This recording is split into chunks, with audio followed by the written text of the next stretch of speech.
Vous écoutez Le Trèfle, le podcast francophone des Boston Celtics.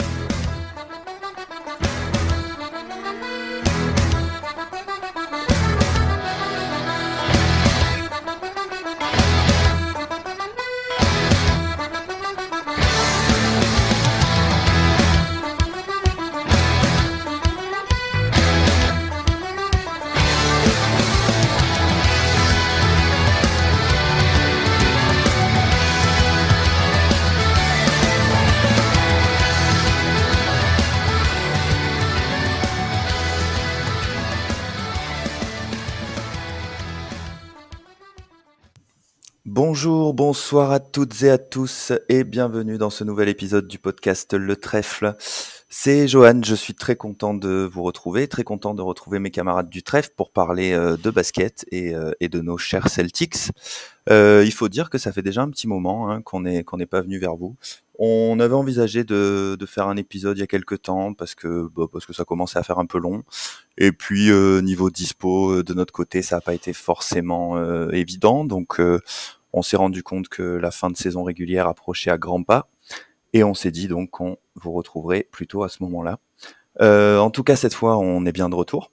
Et alors, s'il y en a parmi vous à qui nos podcasts ont vraiment manqué, ils vont être heureux d'apprendre qu'on va vous proposer non pas un, mais 2 épisodes, là, en très peu de temps. On a scindé l'équipe en 2, et vous retrouverez normalement Hugo, Elias et Pierre dans quelques jours. C'est à confirmer parce qu'on ajuste encore un petit peu l'emploi du temps, mais ils vous parleront de notre premier tour de play-off lorsque l'on connaîtra notre futur adversaire. Nous, avec mes compagnons du soir, on enregistre volontairement avant de connaître cet adversaire, comme ça on ne débordera pas trop sur leur sujet, et on va se concentrer sur la saison régulière qui vient de se terminer. Mes compagnons du soir, donc, c'est Robin et Titouan. Salut les gars, comment ça va ? Salut Johan, ça va très bien. Bonsoir. Ça va très bien. Robin, Ouais, ça va ? super. Bon, c'est cool. Est-ce que vous êtes comme moi, vous sentez un peu cette petite excitation là qui revient doucement à l'approche des playoffs ? Ouais, comme des fans d'une équipe qui est censée gagner le titre. En plus, la fin de saison était un peu ça manquait un peu de motivation. On savait que assez rapidement que ça allait être compliqué d'aller chercher la première place.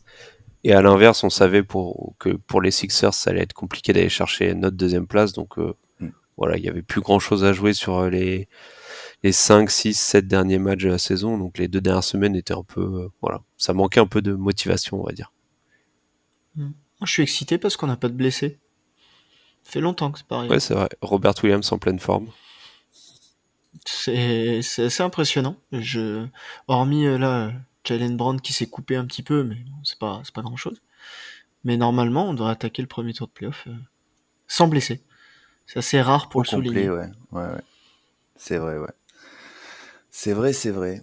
Donc, alors, comme je le disais, donc on va parler de la saison régulière, principalement ce soir.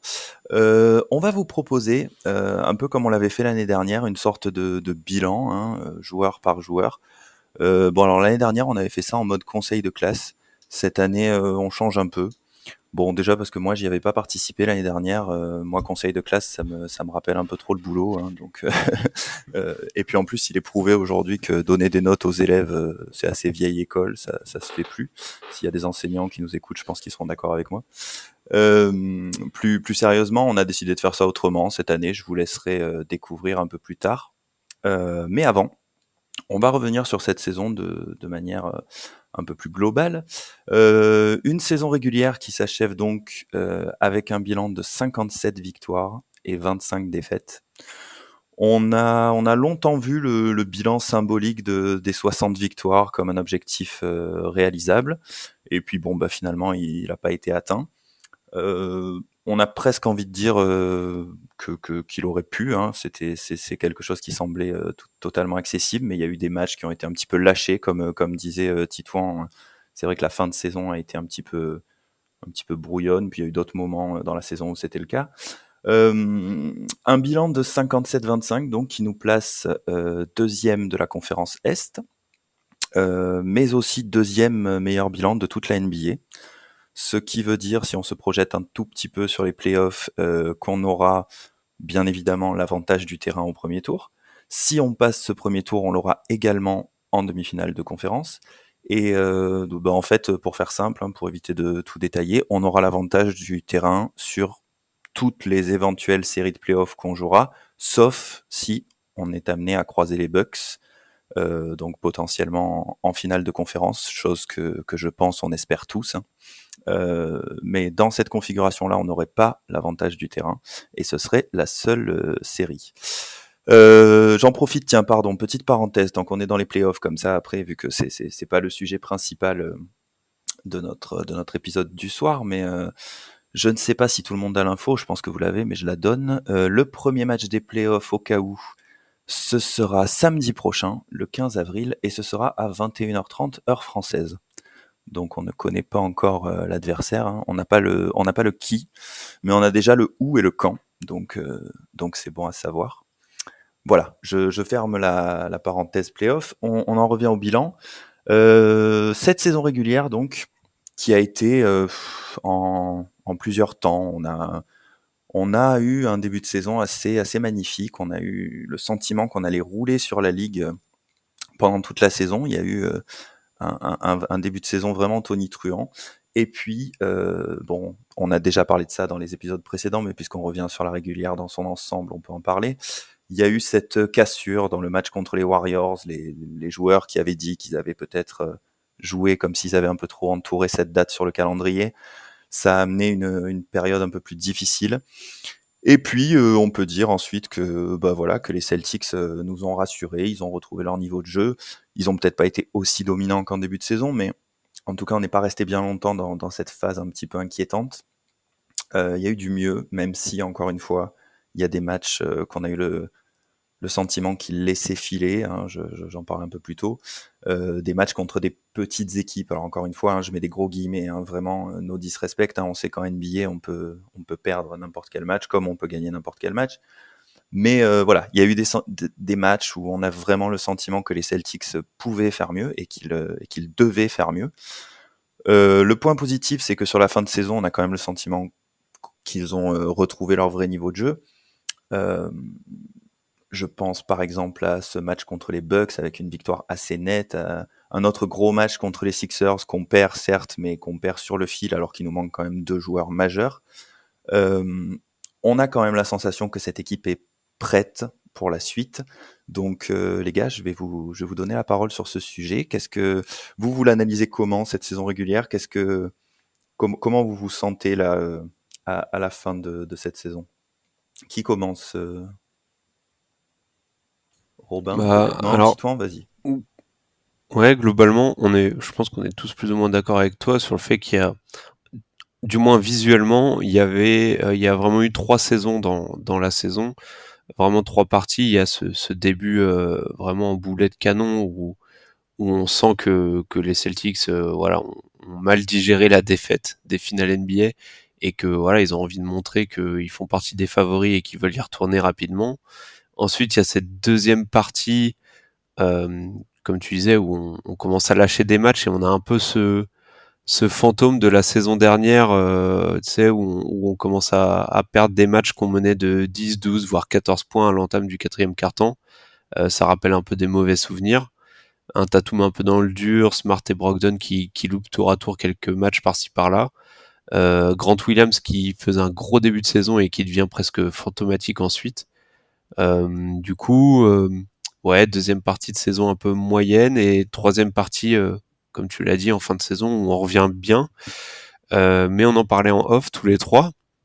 Et c'est vrai que au final, une fois la saison terminée et on analyse les différents ratings, les différentes statistiques, on remarque que finalement les Celtics, malgré ce trou, on va dire, en milieu de saison et cette impression un peu de domination qui avait disparu, finalement on est dans le top 2, top 3 des meilleures défenses, enfin meilleur defensive rating, deuxième meilleur offensive rating, on est dans le top 5 au nombre de points encaissés, en fait dans la plupart des statistiques brutes, points inscrits, nombre de pourcentage à 3 points, nombre de passes, nombre de contres, etc., on est dans le top 5-6 globalement de quasiment toutes les catégories statistiques, ce qui confirme le fait que globalement les Celtics font quand même une excellente saison, chose qu'on a tendance à oublier car on les a souvent critiqués.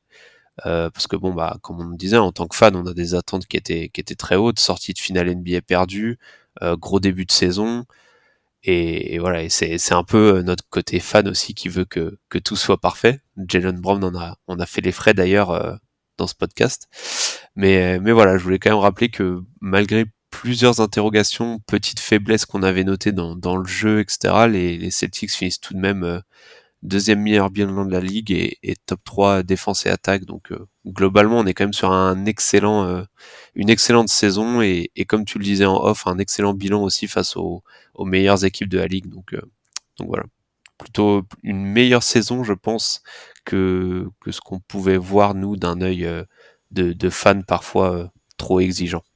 Ouais, trop exigeant, c'est ça. C'est vrai, ouais, je suis bien d'accord. Qu'est-ce que tu en penses, Robin? Je suis assez d'accord quand Tito en parle en fait des exigences qu'on a et en fait de ce que les Celtics nous offrent. En fait, je pense que on a démarré beaucoup plus fort que ce qu'on espérait. Donc du coup, ça a monté le niveau d'attente global, sauf en tant que fan, on oublie aussi qu'une saison c'est pas linéaire, qu'elle est jonchée d'obstacles et des fois de contre-perfs, de baisse de régime ou même ne serait-ce que de d'aléas tout simplement. Donc avec des joueurs qui reviennent ou avec des rosters qui vont changer et tout. Et du coup, dans l'ensemble, on se rend compte qu'effectivement, si on regarde les ratings, etc., et ben finalement, c'est assez linéaire et je dirais même que c'est en progression sur toute la saison. Donc, dans l'ensemble, oui, la saison elle est très satisfaisante. Euh, Elle est très satisfaisante parce qu'il y avait quand même des incertitudes structurelles avec un nouveau coach, etc. Et on voit que malgré tout, quand tu te rapproches des 60 victoires avec le meilleur net rating de la ligue, tu peux que dire bravo, c'est tout. Après, il y avait quand même moi, il y a quand même deux, trois choses qui ne m'ont pas plu, même si je suis d'accord qu'il y a ce côté un peu paradoxal où visuellement, on avait l'impression que les Celtics ont fait un très bon début de saison et on finit pas trop mal, mais qu'en gros, ça allait un peu en décrescendo, et qu'à l'inverse, les ratings, eux, ont été crescendo, positivement. Donc c'est vrai que c'est assez paradoxal. Après, il y a quand même deux, trois trucs qui nous ont pas, enfin moi, qui m'ont personnellement pas trop plu. Il y a certains points qu'on avait discuté en off tous ensemble. Moi, il y a surtout un point qui m'a pas trop plu, c'est les lancers francs. On est la 4e meilleure équipe sur le pourcentage au lancer franc, donc ça c'est voilà, il y a rien à redire là-dessus. Par contre, on est seulement la 28e franchise qui en provoque le plus. Et quand t'as des joueurs comme Brogdon, White ou bien sûr Tatum et Brown, c'est pas normal d'être dans le bottom 3 des équipes qui provoquent le plus de lancers de toute la NBA. Donc on en reviendra après au cas par cas, hein, sur ces provocations de lancer franc. On en avait parlé avec Robin en off. Tatum, lui, ça a nettement augmenté, donc lui, il a fait son job là-dessus. Brown un peu moins, mais voilà. Globalement, je trouve que Mazzulla a une approche très analytique pour notre attaque, donc beaucoup de 3 points, beaucoup de finitions près du cercle. Mais en termes de provocation de lancer franc, on a eu un peu de mal, je trouve. On était vraiment dans les pires équipes de la ligue et je pense que pour gagner des matchs NBA, pour gagner un titre, il faut être capable d'aller chercher des points sur la ligne. Ouais. Ouais, du coup, c'est ce que Je suis ouais, assez pardon, d'accord. j'y réfléchissais en même temps que tu parlais. Ça peut sûrement en partie s'expliquer par le fait qu'on axe quand même vachement notre jeu sur la recherche du 3 points, quoi. Complètement, c'est un parti pris, je pense. Je pense qu'à partir du moment où, dans la saison, avec le volume qu'on a pris à 3 points et les pourcentages qui en ont découlé, le parti pris a été de bombarder, tout simplement, en fait. Et, à- et vu que ça a marché pour le coup toute la saison, dans l'ensemble, et qu'on a eu très peu de périodes creuses au niveau de notre spacing, je pense clairement en fait que du coup ça a été un parti pris du coaching staff et du coup ça a donné ce rendu. À voir du coup si quand il y aura un coup de mou, on est capable de faire ce switch, c'est une interrogation du coup qui persiste, parce que pour le coup, on n'a pas eu assez de coups de mou à 3 points pour voir si on était capable de changer un petit peu de style. Mais vraiment, de toute façon, on en avait parlé au début de l'année avec toutes les additions qu'on avait eues en termes de profil, etc. Certes, on avait Brogdon qui t'amenait justement cette pénétration, mais qui t'amenait aussi ce shooting. Et on en parlera après sur son cas, mais force est de constater que de toute façon, toutes les additions en termes de temps de jeu, elles ont toutes mis dedans. Donc t'as pas eu tant besoin que ça. Et du coup, ça reste l'interrogation pour la suite, bien sûr. Ouais, après, justement, là, ce qui me fait penser, quand tu dis que voilà, on a tout misé sur la recherche du 3 points parce que ça tombait dedans, en fait, pour moi, le problème de ça, c'est que sur alors, je veux pas trop empiéter sur la projection pour les playoffs, mais sur une saison régulière, ça va être lissé en fait. Tu vas perdre quelques matchs parce que tu mets rien à 3 points. Tu mises tout à 3 points, tu mises tout sur le shoot à 3 points et tu mets rien, du coup tu vas perdre le match, mais sur une saison régulière, tu le payes pas trop cher parce que bah globalement sur 82 matchs, il y a plus de matchs où tu vas mettre dedans que de matchs où tu vas pas mettre dedans. Mais sur une série de playoffs, moi ça m'inquiète un peu plus cette tactique Je peux comprendre. parce que tu joues sur 7 matchs et pas sur 82. Donc le volume est beaucoup plus faible et bah ça me fait penser aux Rockets époque Harden, Murray, Mike D'Antoni, où bah justement ils avaient été éliminés comme ça en fait, parce qu'ils misaient tous sur le shoot à 3 points, et si t'as 2 ou 3 matchs où tu mets pas dedans, bah tu peux perdre le match qu'il faut pas perdre. Mm.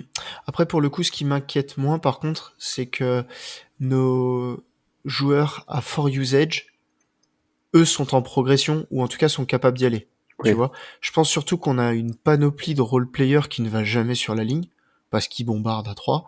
Mais pour le coup, des joueurs à plus de 30% d'usage ou plus de 25 avec Brogdon, etc., eux sont capables d'y aller.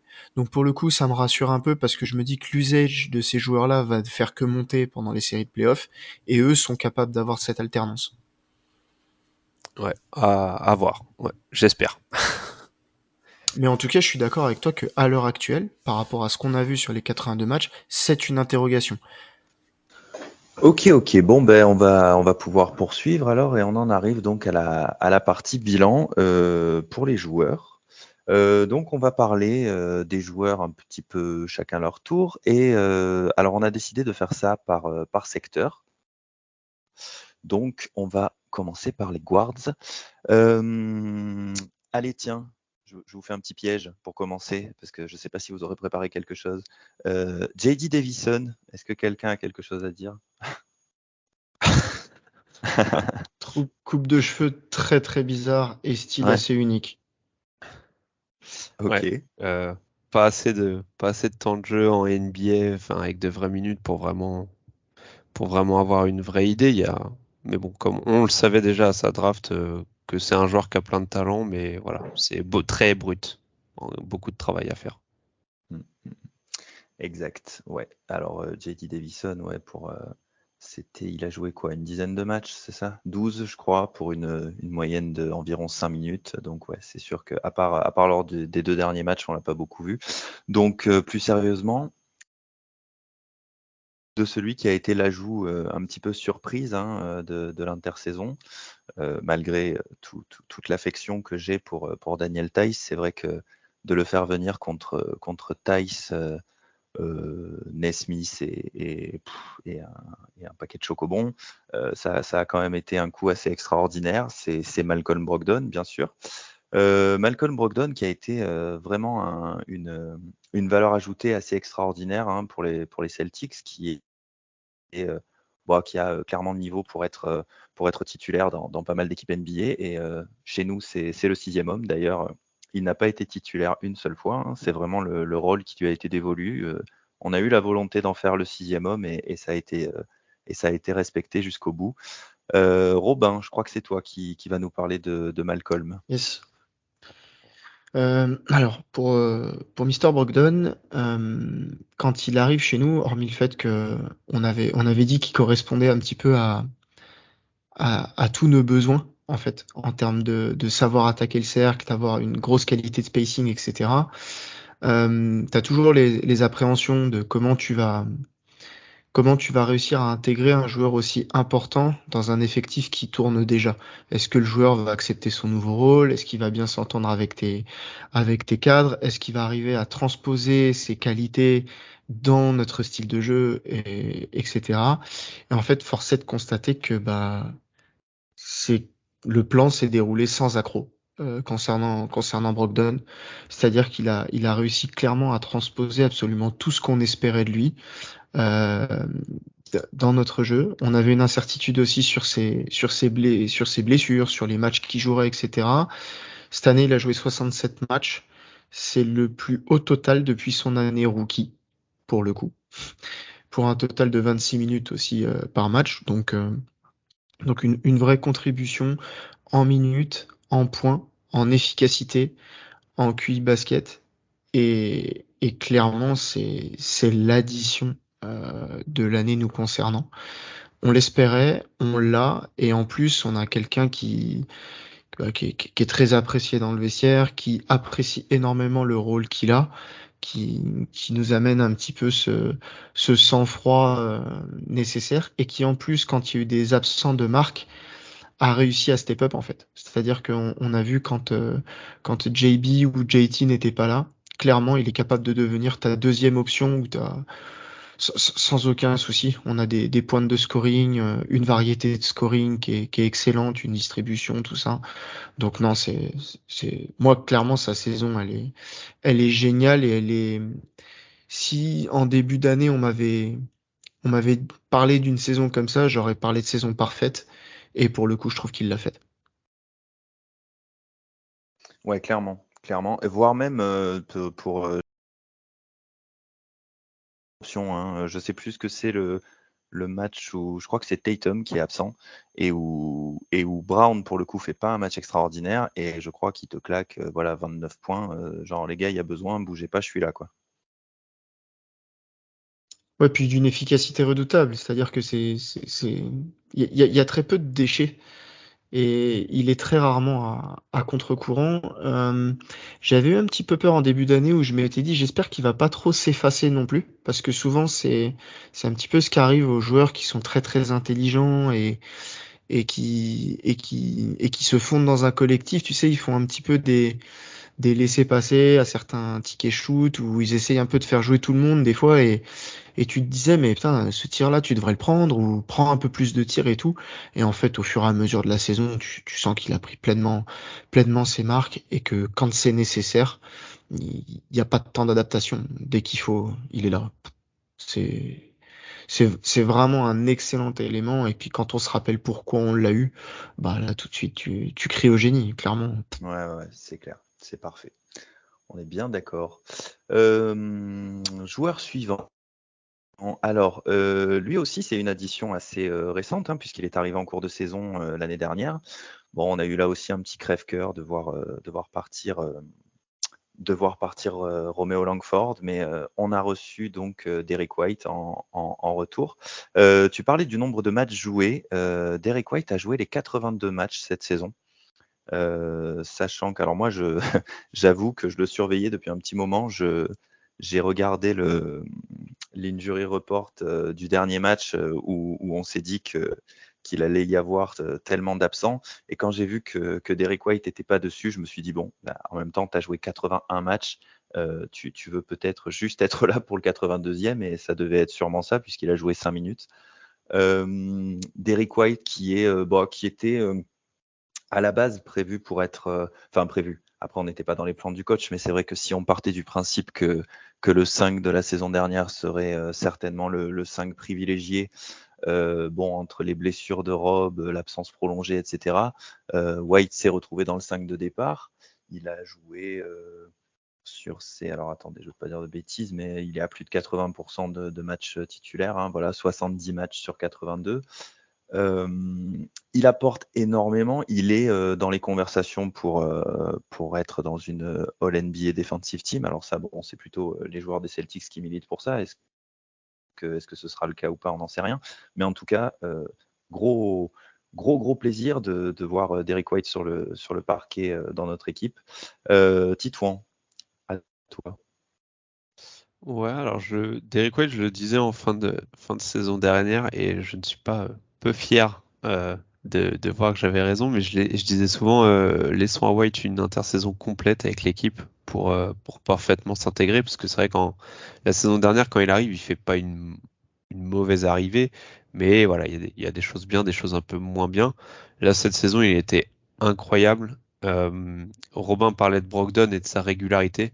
Je pense que Brogdon et White là-dessus, ils ont beaucoup de points communs là-dessus, sur vraiment ce côté régularité, propreté dans le jeu, efficacité, quasiment toujours les bons choix. Euh, il y a très peu, alors Brogdon encore moins, mais même White, sur l'ensemble des matchs joués, il y en a très peu où à la fin du match, tu te dis, Waouh, White là, il a vraiment fait un très mauvais match. Il y en a vraiment très peu.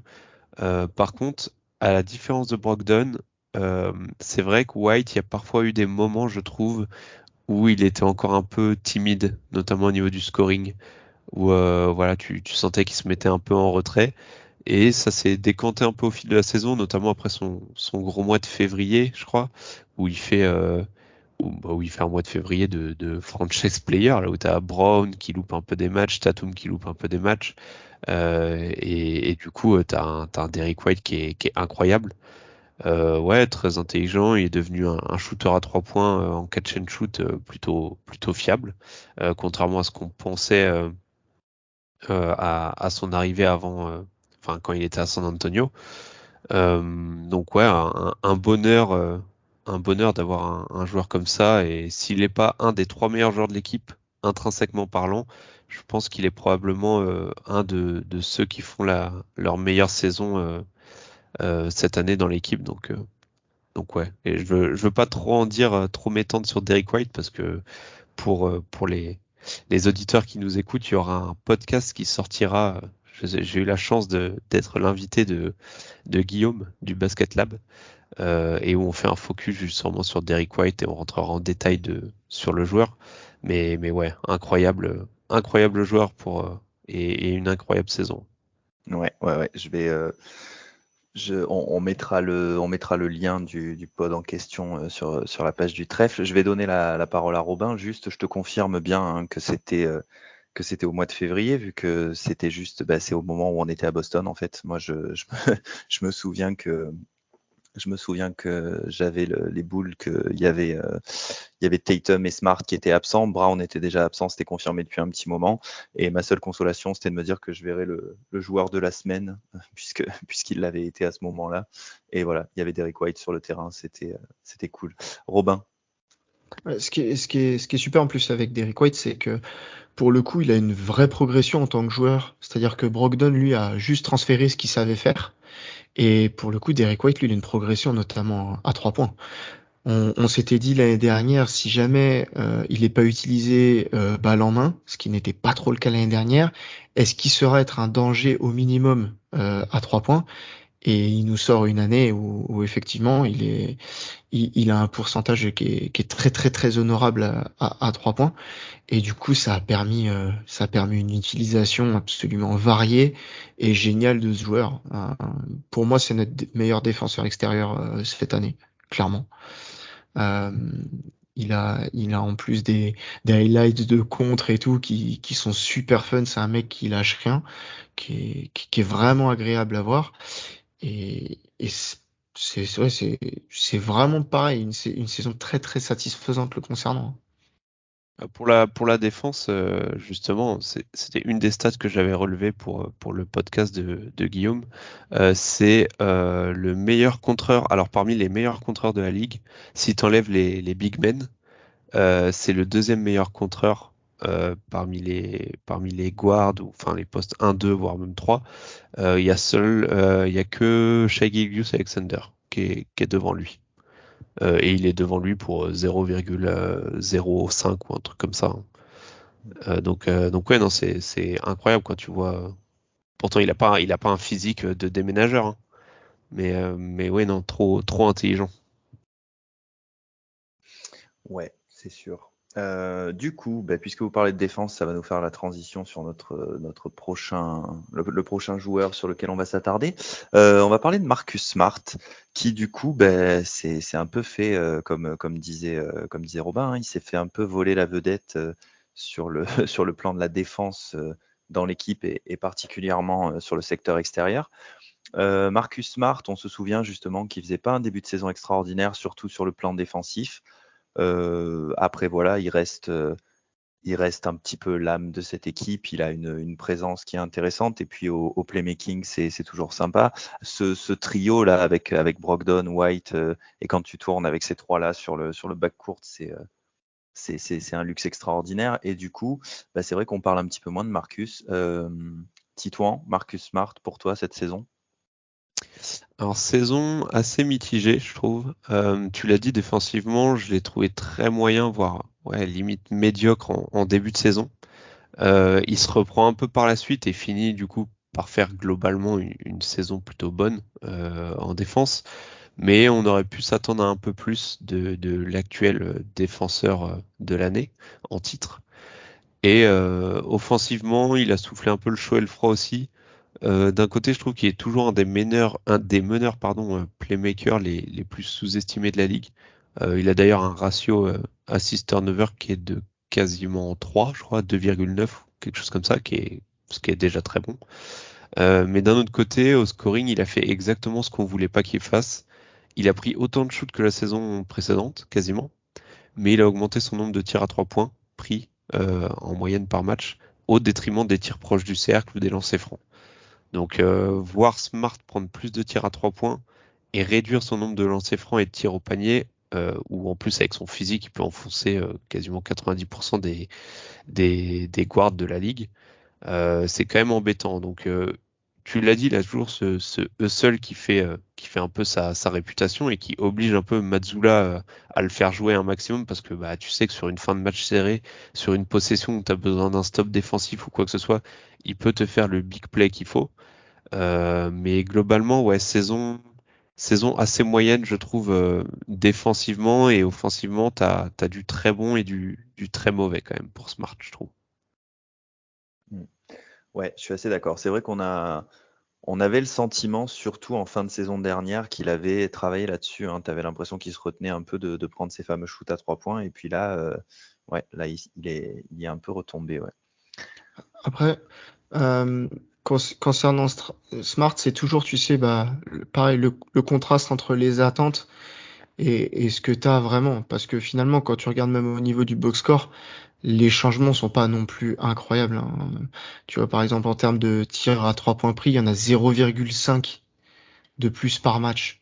Donc c'est pas non plus un changement drastique. Je pense surtout qu'en plus, c'est quelqu'un qui s'est aussi peut-être moins reconnu, ou en tout cas qui vit moins dans le système que Mazzulla en fait a mis en place. C'est un rôle de connecteur qui est excellent. Il n'y a pas de souci là-dessus. C'est un très bon poseur d'écran. C'est quelqu'un qui va être très utile sur tout ce qui est short roll, tout ça. Mais du coup, qui est un peu plus cantonné à des rôles de l'ombre. Et vu qu'on a une team qui est portée vraiment plus sur l'attaque cette année, forcément c'est un rôle où il brille moins. C'est obligatoire. Et vu que défensivement c'est quand même quelqu'un qui est excellent off-ball, tout ça, et que on n'a pas toujours été au point cette année là-dessus, forcément ça a aussi été un des premiers à en pâtir. Donc je pense que c'est quelqu'un qui a plus souffert de l'identité de cette année que vraiment son niveau intrinsèque. Je pense clairement qu'en playoff, on n'aura pas de soucis et que on va retrouver le smart qu'on aime, etc. D'ailleurs, on a un coup de moins bien malgré tout pendant son absence, il me semble. Euh, et dès qu'il revient, tu sais pas pourquoi, ça se met à retourner un petit peu mieux ou des trucs comme ça. Donc effectivement, il y a quelques petits trucs comme d'habitude avec Smart que t'espères qu'il change et qu'en fait il changera jamais. Mais pour le coup, je pense qu'il a vraiment été plus en difficulté à cause d'un ensemble et d'une ADN d'équipe, un style d'équipe plus porté sur l'attaque cette année et sur le spacing en plus pour le coup, qui est vraiment pas son point fort, que vraiment un joueur qui a baissé de régime ou quoi. À mon avis, en playoff, on va vraiment retrouver quelque chose qui ressemble vraiment à Smart. En playoff, je me fais pas de soucis, surtout défensivement. Je pense que c'est vraiment, voilà, c'est vraiment le genre de joueur qui peut augmenter son niveau défensivement en playoff. Ouais.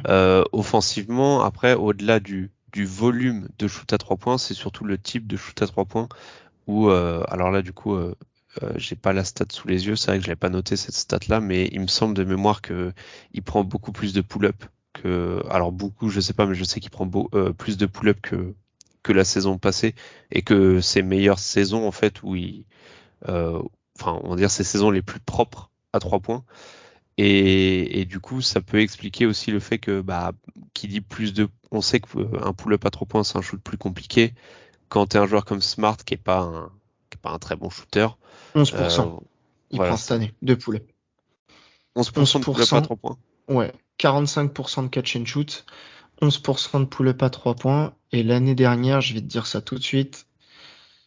euh, Ok, parce que moi j'avais vu passer sur Basketball Référence qui il prenait Et l'année le dernière, c'était 8. Ok, donc ouais, 3%, faut voir sur combien de shoots au total il en prend, mais voilà, est-ce que ça, c'est pas ça qui l'amène, tu vois, à Ouais, 33% à 3 possible. points plutôt que 34 ou 35, tu vois. Mhm. Je dis pas que c'est à cause de ça qu'on perd des matchs, loin de là. Mhm. C'est pas à cause de ça que Marcus Smart fait pas une excellente saison ou quoi que ce soit. Mais voilà, c'est le genre de petits détails où quand t'as du Brogdon, du White maintenant dans ton équipe et que du coup, comme tu l'as dit, Smart va être un peu plus utilisé loin du ballon, bah tu t'attends à ce qu'il ait un jeu ou du moins un shoot une sélection de tir un peu plus épurée parce que bah, on sait que c'est par là que tu veux vivre avec un Smart qui tourne à 7-8 tirs max par match, pas à 10 et avec les 2 tiers de pull-up. Tu vois. Mhm.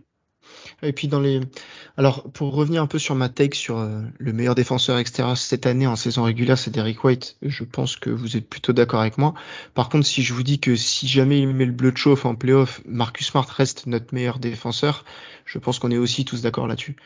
Ah oui, oui, c'est clair. Ouais. Ouais. Donc voilà. Et petite take que j'ai quand même beaucoup aimé et qu'on a vu de façon récurrente vraiment cette année, encore plus que les années avant, c'est son entente sur les cut backdoor de Jaylen Brown.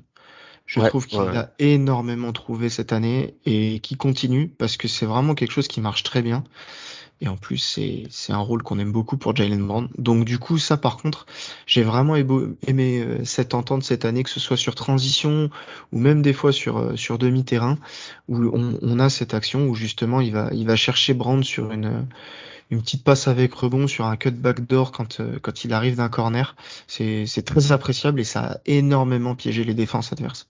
Ouais, ou même quand Brown remonte et sort d'un écran et replonge ensuite dans la raquette. C'est ça, ouais. Mais Smart, c'est pas la première année qu'il fait ça. Ça fait déjà deux Et je trois trouve ans que qu'il a cette cette année, on l'a relation-là. vraiment beaucoup vu, tu vois. Et il a eu Ils l'ont aussi multiplié. je pense que c'est le guard. Alors bon, il est là depuis plus longtemps que White et Brogdon aussi, donc ça doit aider. Mais je trouve que c'est le guard qui a la meilleure entente avec Robert Williams aussi. Ouais. Alors on l'a pas trop vu cette saison parce que Robert Williams, on en parlera, il a joué une trentaine de matchs seulement. Mais ouais, je trouve que la relation Smart White et Smart Williams, pardon, est vraiment pas mal aussi. Donc bah, c'est ce que je disais. Je trouve que le playmaking, j'ai aucun reproche à faire sur le playmaking de Smart qui est pour moi excellent et je trouve qu'on n'en parle pas assez quand on parle des meilleurs meneurs playmakers.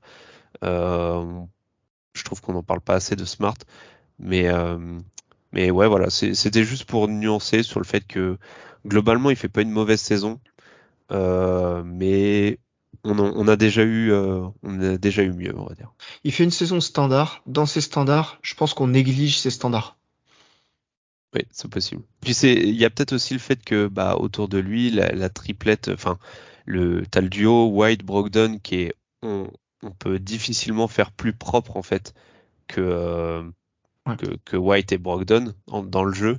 Et du coup, bah quand t'as deux guards aussi propres et réguliers et à côté, forcément Smart fait enfin un peu, je vais pas dire tâche, mais voilà ça ressort beaucoup du tableau par rapport à au type de jeu de White et Brogdon. Donc forcément, ça tape plus facilement dans l'œil.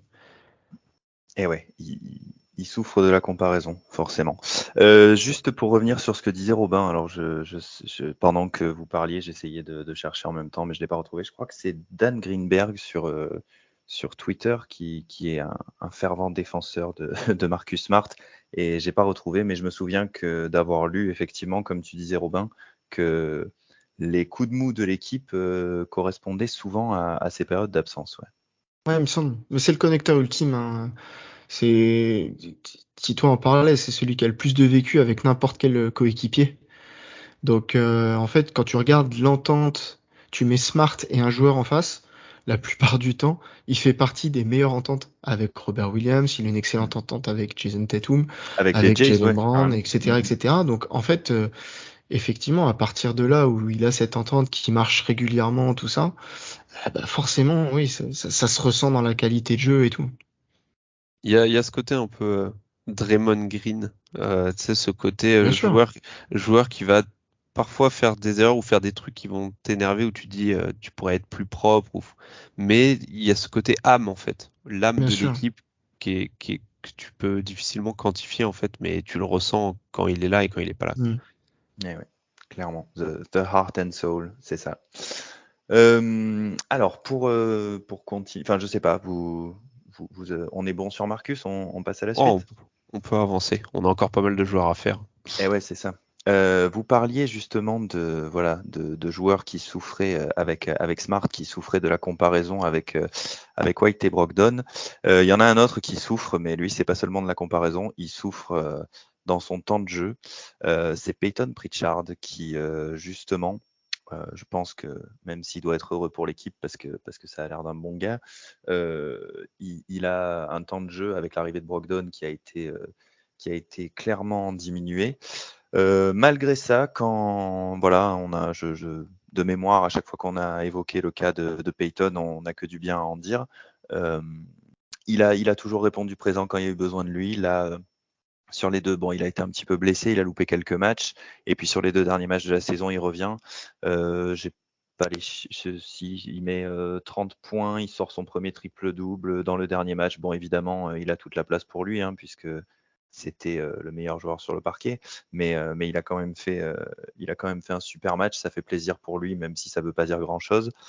Qu'est-ce que tu penses de la saison de Peyton, Robin? Bah, je suis assez admiratif. Je suis assez admiratif parce que c'est un joueur jeune qui répond présent quand on a besoin de lui, malgré que son temps de jeu soit très problématique. C'est-à-dire qu'il a joué 23 matchs de moins que l'année dernière, sur un temps de jeu quasiment équivalent. Et au final, tu vois arriver en plus des cadors. C'est-à-dire que enfin, je pense que c'est un vrai joueur NBA qui aurait sa place dans la moitié de la ligue en tant que backup, sans problème. Je sais pas si vous êtes d'accord avec moi, mais c'est vraiment quelqu'un qui a des qualités, notamment de shoot, qui sont assez importantes. Et en fait, le mec, bah, t'as des sorties qui sont à chaque fois bonnes. T'as un mec qui triche pas. C'est très compliqué. Ça fait mal au cœur. Mais en même temps, t'es très content que ça nous arrive parce qu'avoir un quatrième garde comme ça, de cette qualité, à cet âge-là, pour ce prix-là, c'est un luxe que peu de monde peut avoir. Donc, en ayant de la peine pour lui, tu te dis presque pourvu que ça dure parce que c'est un luxe incroyable. Enfin, moi, c'est un joueur que j'affectionne, qui fit parfaitement avec, avec nos joueurs majeurs. Et du coup, bah, je fais partie des gens qui disent si on le trade, pourquoi pas, mais il faudra qu'il y ait une vraie contrepartie parce qu'aujourd'hui, il est précieux. Il est précieux et du coup, pas de bol pour lui. T'avais qu'à être mauvais presque. Enfin, c'est terrible à dire. C'est horrible pour le petit parce que franchement, il est exemplaire en plus. Franchement, Ouais. c'est chapeau à lui. Après, on pourrait peut-être un peu parler de son utilisation quand même, parce que je me souviens qu'en début de saison, quand on se demandait justement comment ça allait tourner, tout ça, on se disait qu'il serait peut-être possible d'envisager certaines match-up ou alors certaines minutes dans les matchs où on aurait un line-up avec 3 guards et que avec des mecs justement qu'un mec comme Pritchard pourrait très bien s'insérer dans un système de jeu où simplement sur quelques minutes, tu aurais par exemple White, Smart et Pritchard, ou bien White, Brogdon et Pritchard. Ça n'a pas été trop le cas. On a eu des moments où il y avait White, Smart et Brogdon en même temps sur le terrain. Pritchard, justement, par sa qualité de shoot et par ce qu'il peut apporter, on aurait pu imaginer qu'il soit un peu plus présent dans ce genre de moments. Et puis au final, bon, il n'y a pas que des garbage time, c'est pas ce que je veux dire, mais il joue quand même beaucoup. Enfin, il y a des fois où tu te dis, il n'est pas rentré du match, il se retrouve à jouer 3-4 minutes à la fin, c'est les boules, quoi. C'est dommage, il aurait pu, même sans parler du fait qu'il souffre de la comparaison avec les trois autres et qu'il n'a pas sa place, évidemment, quand il y a les trois autres qui jouent, mais il aurait pu quand même jouer plus, non? Bah, le problème qu'il a, c'est qu'encore une fois, à partir du moment où tu as tes trois titulaires qui sont bons avec des gros temps de jeu, eh ben, c'est la dure loi pour les jeunes dans des équipes qui jouent le titre. Non, mais ça, C'est- je suis bien d'accord, mais justement, tu est-ce qu'il peux aurait rien pas y pu faire. être utilisé un peu autrement? Ouais, je Bah, pense que autrement, c'est-à-dire qu'à partir du moment où en plus tu as White qui a augmenté son volume de 3 points et son efficacité, plus un Michael Brogdon qui est très efficace aussi à 3 points, etc., etc. Moi, enfin, vraiment, pour le coup, autant sur les utilisations de certains joueurs ou certaines rotations, j'ai certains doutes ou certaines choses qui m'ont pas forcément plu sur la saison. Autant concernant le Peyton Pritchard, rares sont les fois où je me suis dit, ah ouais, là, il abuse, ou malheureusement, bah, encore une fois, ouais, on s'était dit peut-être qu'avec l'absence de Brogdon, etc., bah, il jouera plus et tout. L'autre, il joue 67 matchs, c'est la deuxième fois de sa vie qu'il le fait. Les deux autres sont souvent là aussi, dont un qui joue 82 matchs. C'est très compliqué, hein. Ouais, je pense qu'il y a le fait qu'il y a la compétitivité en fait, comme disait Robin, le fait que tu as tes trois guards et qui finalement tes trois guards n'ont pas loupé autant de matchs que ce que tu pensais. Euh, et il y a aussi le fait que le profil de Pritchard est assez similaire offensivement, on va dire, du moins dans l'utilisation que Mazzulla en fait quand il joue en dehors des garbage time, hein, mais quand il joue sérieusement, on va dire. Il est assez proche du profil de Sam Hauser, et c'est-à-dire un peu ce spécialiste du shoot à 3 points, même si évidemment Pritchard a ce côté capable de pull-up, de tirer en sortie de dribble, de porter la balle, de dribbler, etc. Mais en tout cas, dans son utilisation, quand il est utilisé en plein milieu d'un match, il va être utilisé avec d'autres ball handlers autour de lui, et il va plutôt être utilisé en shooter. Et la différence, c'est que bah, Sam Hauser, il fait pas 1m40. Et je pense que Pritchard, même s'il se donne en défense, bah, il a quand même cette faiblesse, ce déficit de taille qui ne l'aide pas. Et quand tu as un Smart qui fait pas sa meilleure saison défensive en carrière, que Brogdon, que j'ai trouvé pas mauvais défensivement, en plus c'est un bon défenseur, mais voilà, c'était pas un candidat au défenseur de l'année non plus, que Jaylen Brown, je m'éternisais, oula, je ne m'attarderai pas, pardon, pas dessus, mais que défensivement, c'était assez compliqué aussi.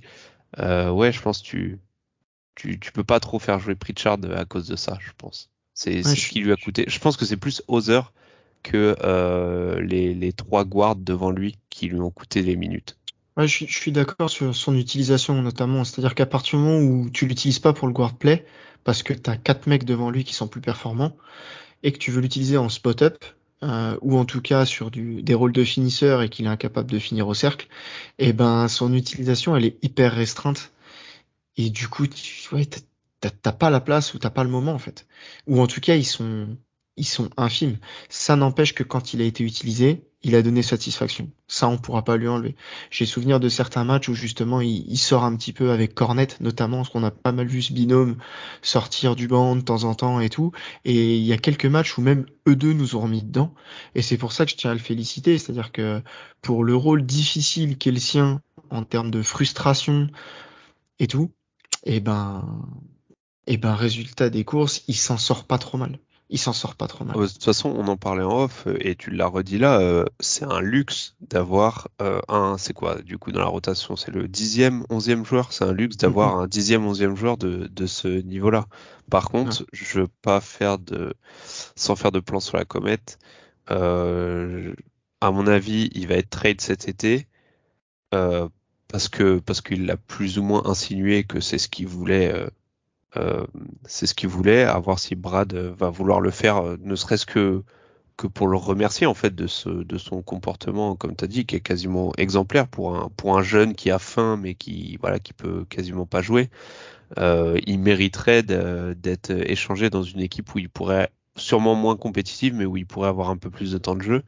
Par contre, Romain, tu disais, si on échange Pritchard, parce que c'est un luxe d'avoir cette profondeur-là, si on l'échange, c'est pour avoir une vraie contrepartie.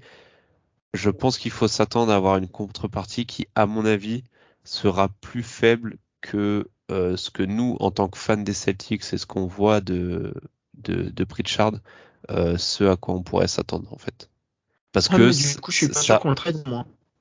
bah, je sais pas, parce que ça reste un joueur qui est limité en termes de taille et a fortiori limité également défensivement et qui offensivement a un profil un peu de c'est un bon ball handler, mais c'est pas un gros créateur pour les autres. Et du coup, il a un peu ce profil de mec qui peut t'apporter des points en sortie de banc, mais tu vas pas construire une attaque autour de lui ou quoi que ce soit. Et du coup, ça perd un peu de la valeur, je pense, dans une attaque NBA, ça. Et C'est en pour ça que fait, je pense que vraiment, ça va être difficile de le trade. C'est-à-dire qu'aujourd'hui, hormis le fait qu'il mérite et tout, GM, en fait, tu t'en fiches. Enfin, on va pas se mentir, hein, on va ouais, enlever ouais. le côté un peu bisounours de la chose. Mais aujourd'hui, le rôle du GM, c'est de rendre l'équipe la plus performante et la plus deep possible. Et Peyton Pritchard est le parfait exemple. C'est-à-dire qu'aujourd'hui, je suis assez d'accord sur sa valeur. C'est-à-dire que on aimerait avoir quelque chose d'une certaine valeur en échange. Déjà, le salaire à matcher, c'est compliqué parce que pour le coup, il est vraiment petit. Et du coup, moi, je suis pas sûr qu'on le trade tant que ça. Peut-être qu'il fera partie d'un package avec autre chose, etc. Et ce sera un petit peu la petite cerise. Mais sinon, je pense pas que Boston ait intérêt à le trade. Ouais, bon, j'allais enfoncer des portes ouvertes, mais ouais, ça dépend de la contrepartie, quoi. Tu vois, à Mais partir du moment où comme, t'as pas forcément ce que tu veux, où t'es pas capable d'attirer quelque chose de concret, alors que tu as déjà quelque chose de concret, je ne vois pas, je ne vois pas notre front office se passer d'un luxe comme ça, au détriment du joueur, hein, clairement. Mais bon, après, c'est le boulot aussi de notre GM d'avoir une line-up le plus performante possible. Donc,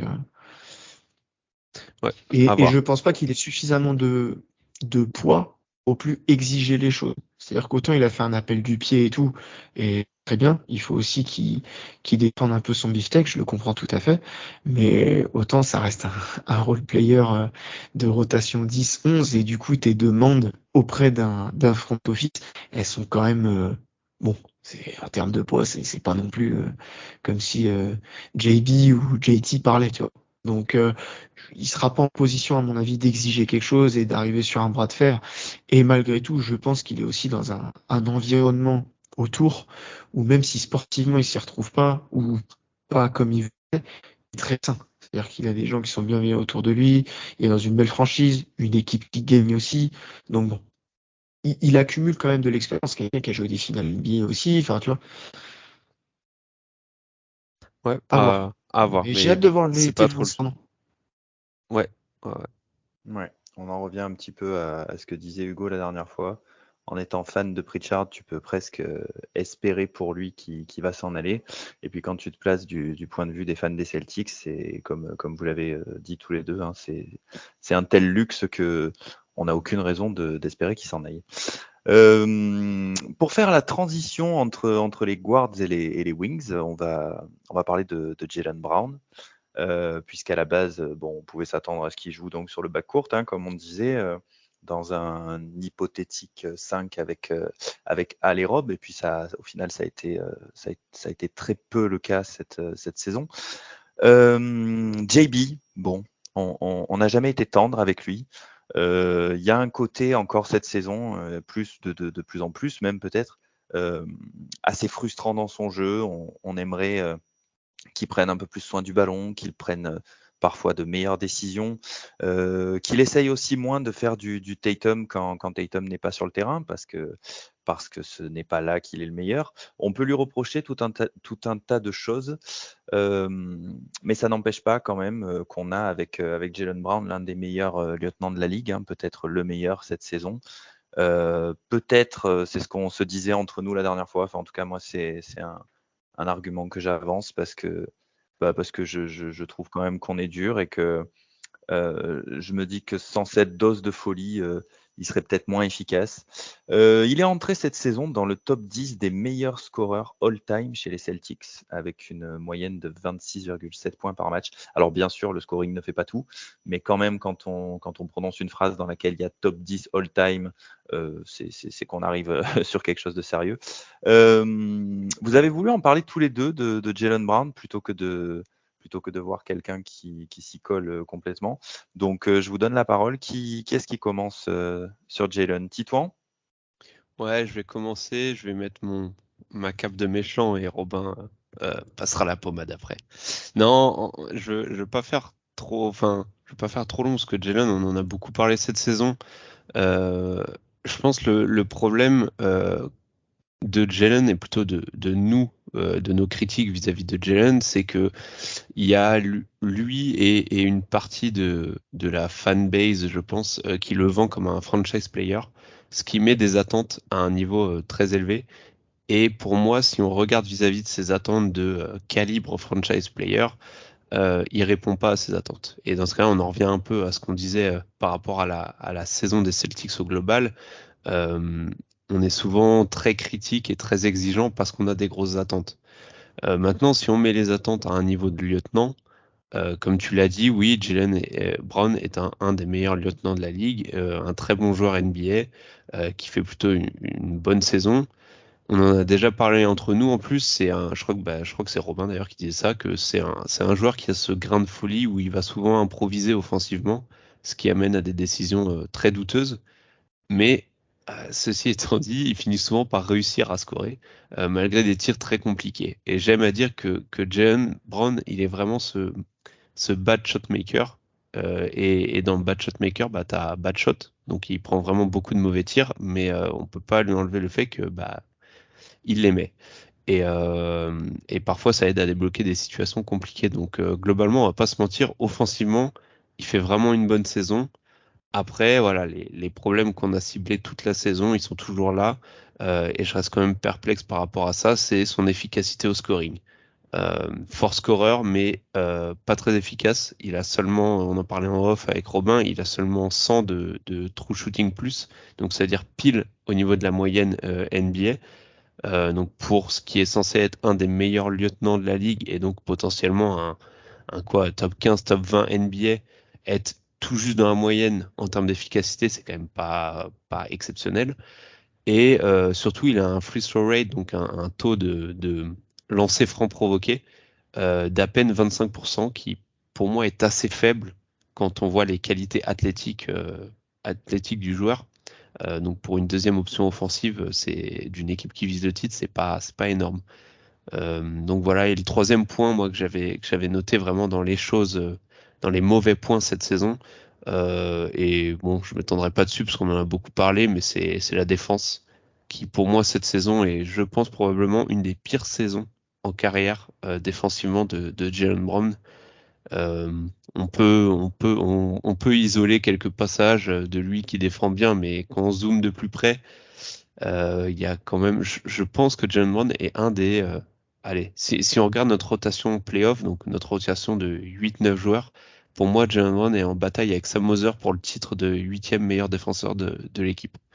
Donc, je sais pas si on se rend compte de la gravité du constat pour un gars qui est censé être le deuxième meilleur joueur de l'équipe et qui se veut être un calibre franchise player, être au niveau de Sam Moser pour la défense et être même pas dans le top 5 de tes meilleurs défenseurs, c'est avec ses qualités athlétiques en plus, c'est assez problématique, je trouve. Donc voilà. Mais globalement, non, quand même plutôt une très bonne saison. Mais voilà, je laisse Robin compléter et finir sur une note j'allais dire, c'est positive. bon. Hugo, tu peux sortir du corps de Titouan. Tu as fait ta part, merci. On va donner la parole à Il est possédé. à Romain. Ah non, mais c'est clair. Il t'a appelé avant. Comment ça se Hugo, passe? j'en appelle, sors de ce corps. Allez Robin, C'est pas de la redors-nous pommade, un c'est une petit peu. attelle. Ouais. C'est une attelle qu'il faut que je lui pose. Le problème, c'est que je suis assez d'accord, mais du coup, Ah merde.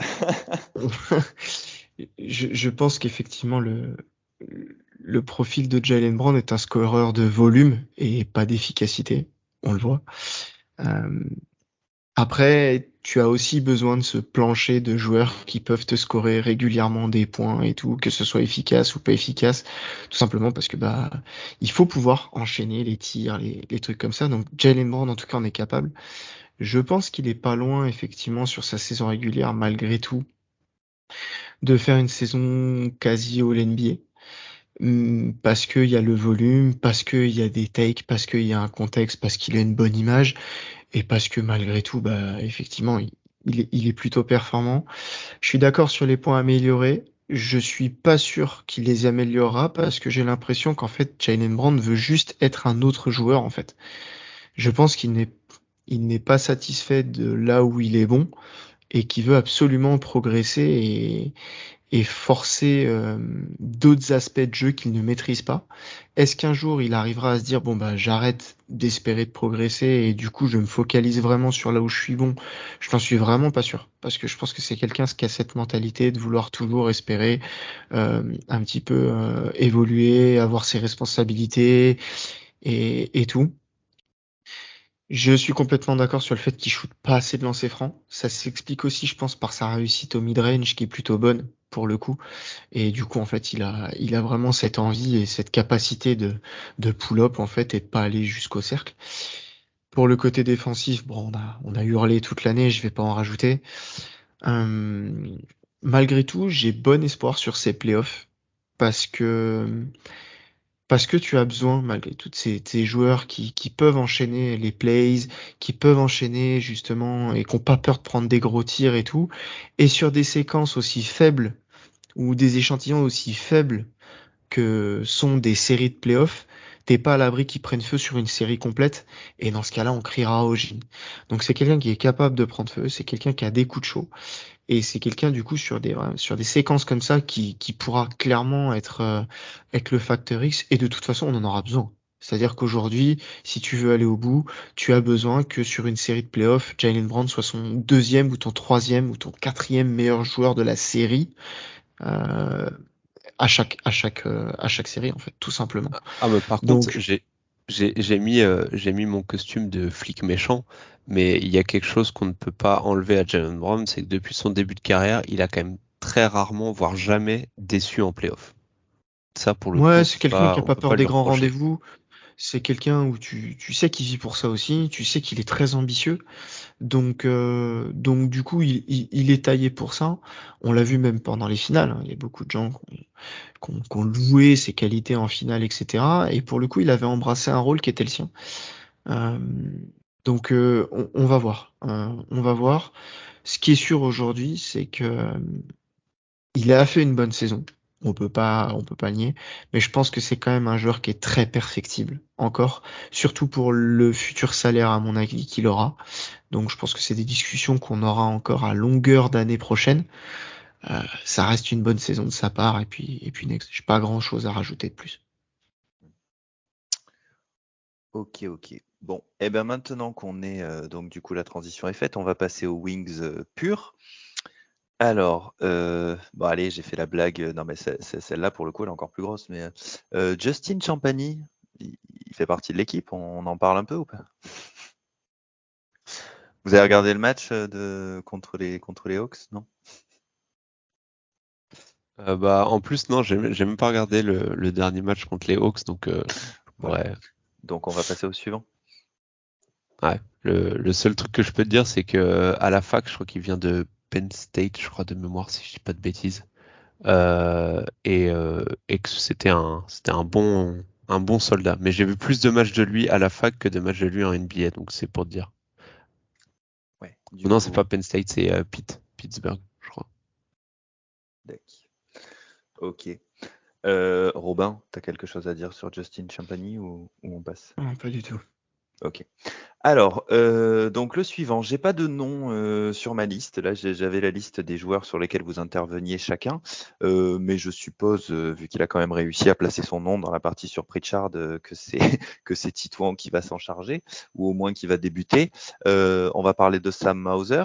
Est-ce que je peux te lancer sur le sujet, Titouan? Je sais que c'est un sujet que tu affectionnes particulièrement. Ah, le vrai MVP de la saison. Bah voilà, évidemment. Non, Disons les termes.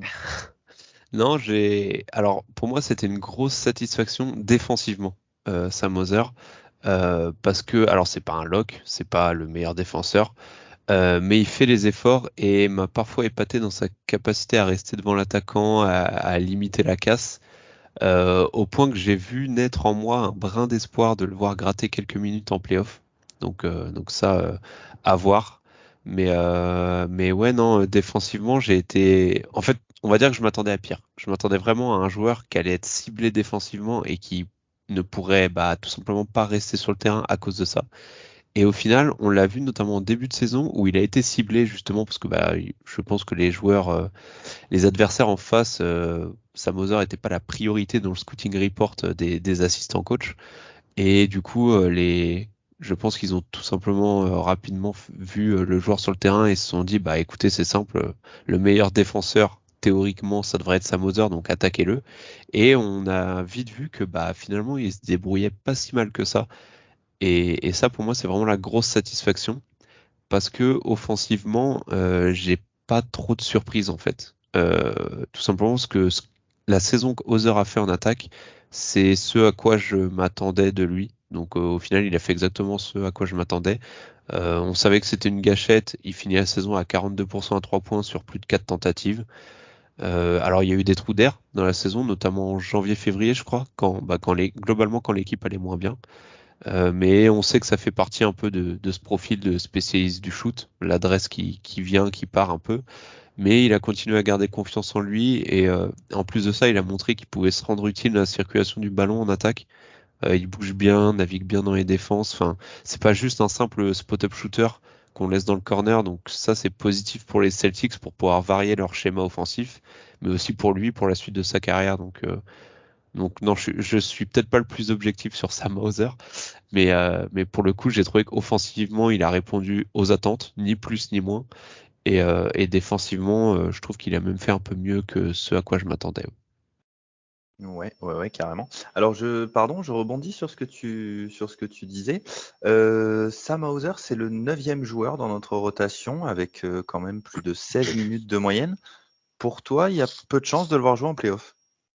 Ouais, parce que alors déjà, Sachant surtout qu'un joueur dont on n'a pas encore parlé, mais qui a quand même un niveau qui est presque inquiétant là, tu penses qu'il grattera pas des minutes, Sam?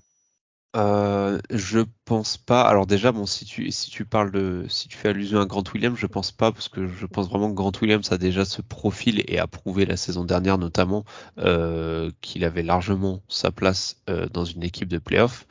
Touche pas à mon Grant. Mais on en reparlera après de Grant Williams. Ouais, on y reviendra. Mais en tout cas, non, Sam Hauser, donc comme tu as dit, 9e plus gros temps de jeu. Je pense qu'il aura, enfin, je m'imaginais qu'il aurait pas beaucoup de minutes en playoff. Déjà parce que quand tu arrives en playoff, tu resserres tes rotations et très souvent tu joues à 8 joueurs maximum. Alors parfois tu peux aller jusqu'à 9, mais très souvent tu tournes autour de 8 joueurs. Euh, et du coup, forcément, Sam Hauser serait un peu celui qui ferait pas le cut.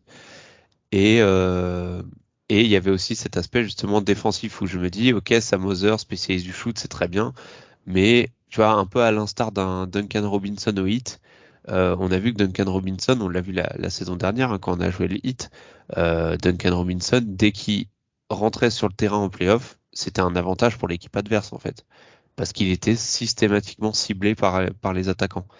Et c'est un peu ce que je craignais avec Hauser. Donc à voir en playoff comment ça se passera.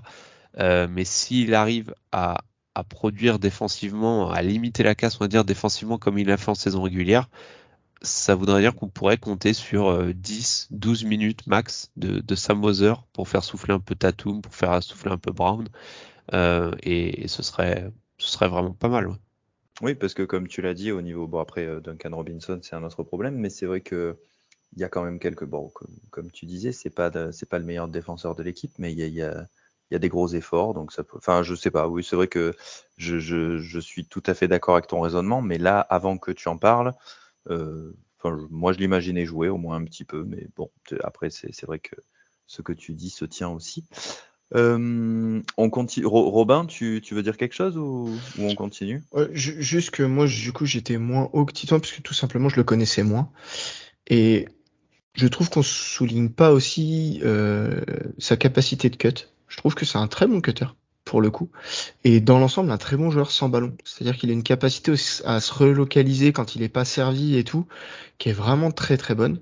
Et off-ball, c'est même un défenseur plus que correct. Donc il faudra voir nos schémas défensifs, si on est capable justement d'avoir un système défensif off-ball capable de le cacher.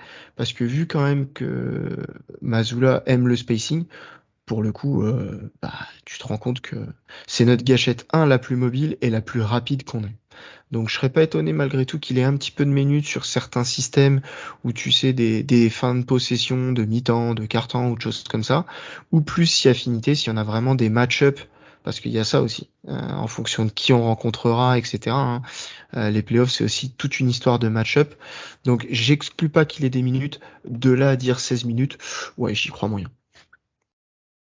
Ouais, faut pas Ah oublier oui, qu'en oui, non. playoff, les minutes vont augmenter. Tatum va prendre 2-3 minutes en plus minimum. Jalen Brown aussi, Smart, Horford, tout ça. Enfin, Grant Williams, si il revient, on va en reparler, hein, mais s'il revient à un très bon niveau en playoff, cette saison, il est à 25 minutes. Je pense il pourrait très vite monter autour des 30. Idem pour Brogdon et White. Donc, il restera pas tant de minutes que ça en fait à redistribuer pour le 9e joueur qui, en théorie, devrait être Sam Hauser. Mais ouais, 8 minutes peut-être, entre 8 et 10 minutes pour mettre 2-3 points et limiter la casse défensivement. Ouais. Ok, ok. On espère en tout cas. Et puis, et puis il jouera peut-être si jamais il y a des blowouts ou je sais pas, en demi-finale de conf ou un truc comme ça. Bref, pardon, je m'égare, je passe. Ok. Alors, on va terminer Pas donc sûr qu'il y aura sur. beaucoup de blowouts face aux Nets. Hein. Ah, face aux Nets, oui, non, c'est vrai. C'est vrai qu'avec le talent défensif de Michael Bridges, c'est, ce sera plus difficile. On va donc clore la partie sur les Wings avec Jason Tatum.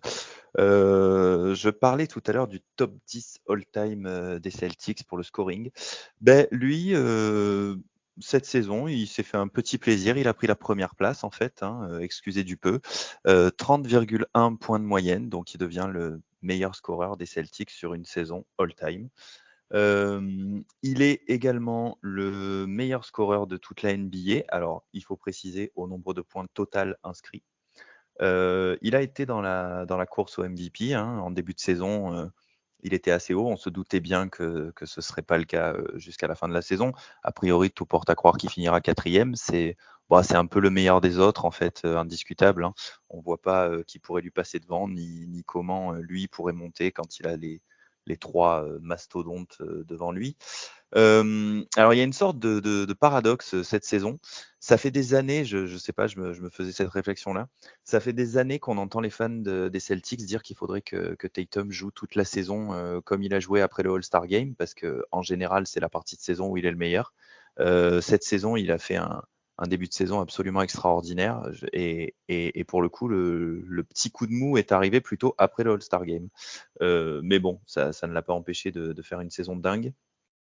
MVP du All-Star Game d'ailleurs. Bon, on va pas s'attarder dessus vu la qualité du match en question, mais on peut quand même le souligner. Là aussi, vous avez voulu en parler tous les deux, et je vous comprends, le sujet est passionnant. Je vais lancer Robin, s'il te plaît.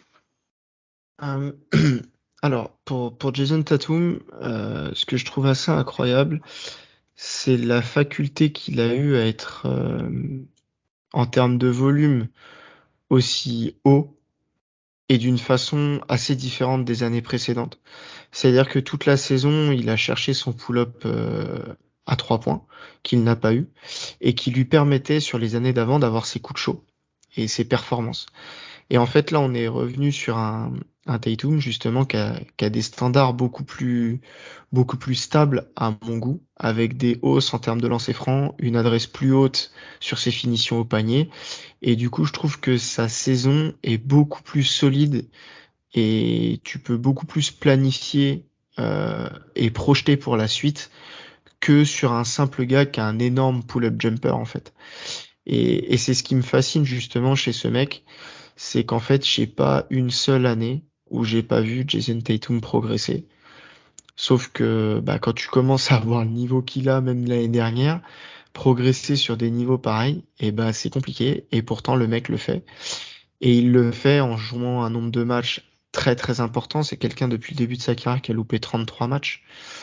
Donc du coup, c'est vraiment anecdotique.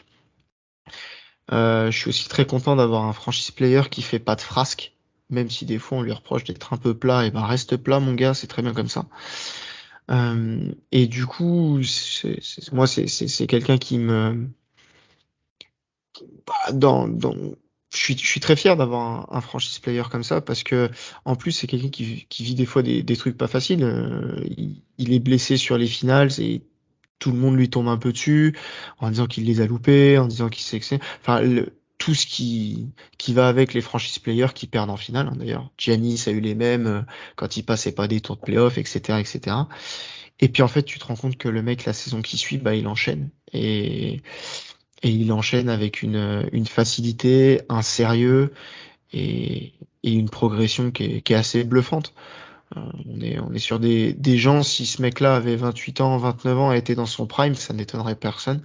Et puis après, tu te rappelles de l'âge qu'il a, de l'expérience déjà passée, tout ça. Et je me dis que ça fait flipper, quoi. Je me dis que ça fait flipper parce qu'aujourd'hui, il fait partie de l'élite et il en a encore sous le pied. Et je trouve ça vraiment effrayant, mais de génial, quoi. En plus, c'est un bosseur, c'est quelqu'un qui est vraiment aimé de ses teammates et tout, donc bravo à lui. Puis, qu'est-ce que tu veux dire de plus? Je le trouve vraiment très, très, très fort. Oui, tout à fait. Je suis bien d'accord. Et puis il est beau gosse en plus. Il a une classe quand il shoot, c'est extraordinaire. Titouan. Ouais, non, j'ai pas grand-chose à redire. Robin était assez complet. Moi, il y a vraiment deux choses que j'ai vraiment beaucoup apprécié chez lui cette saison.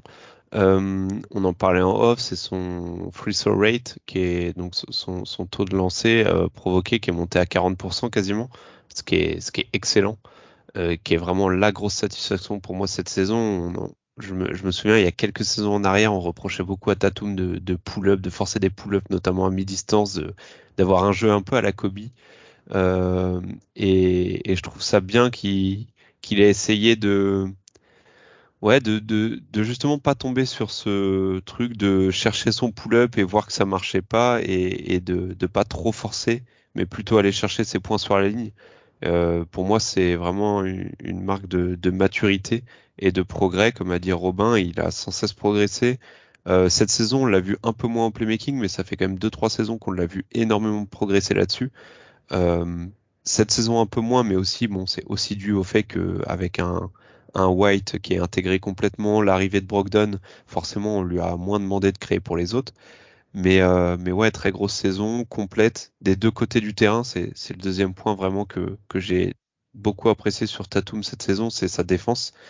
Euh, Robin a l'habitude de dire que certains joueurs ne trichent pas. Je trouve que Tatum ne triche pas défensivement. On peut toujours me trouver une séquence ou deux d'un Tatum qui se loupe sur une rotation ou quoi, mais globalement, je pense que c'est un des joueurs qui se donne le plus des deux côtés du terrain.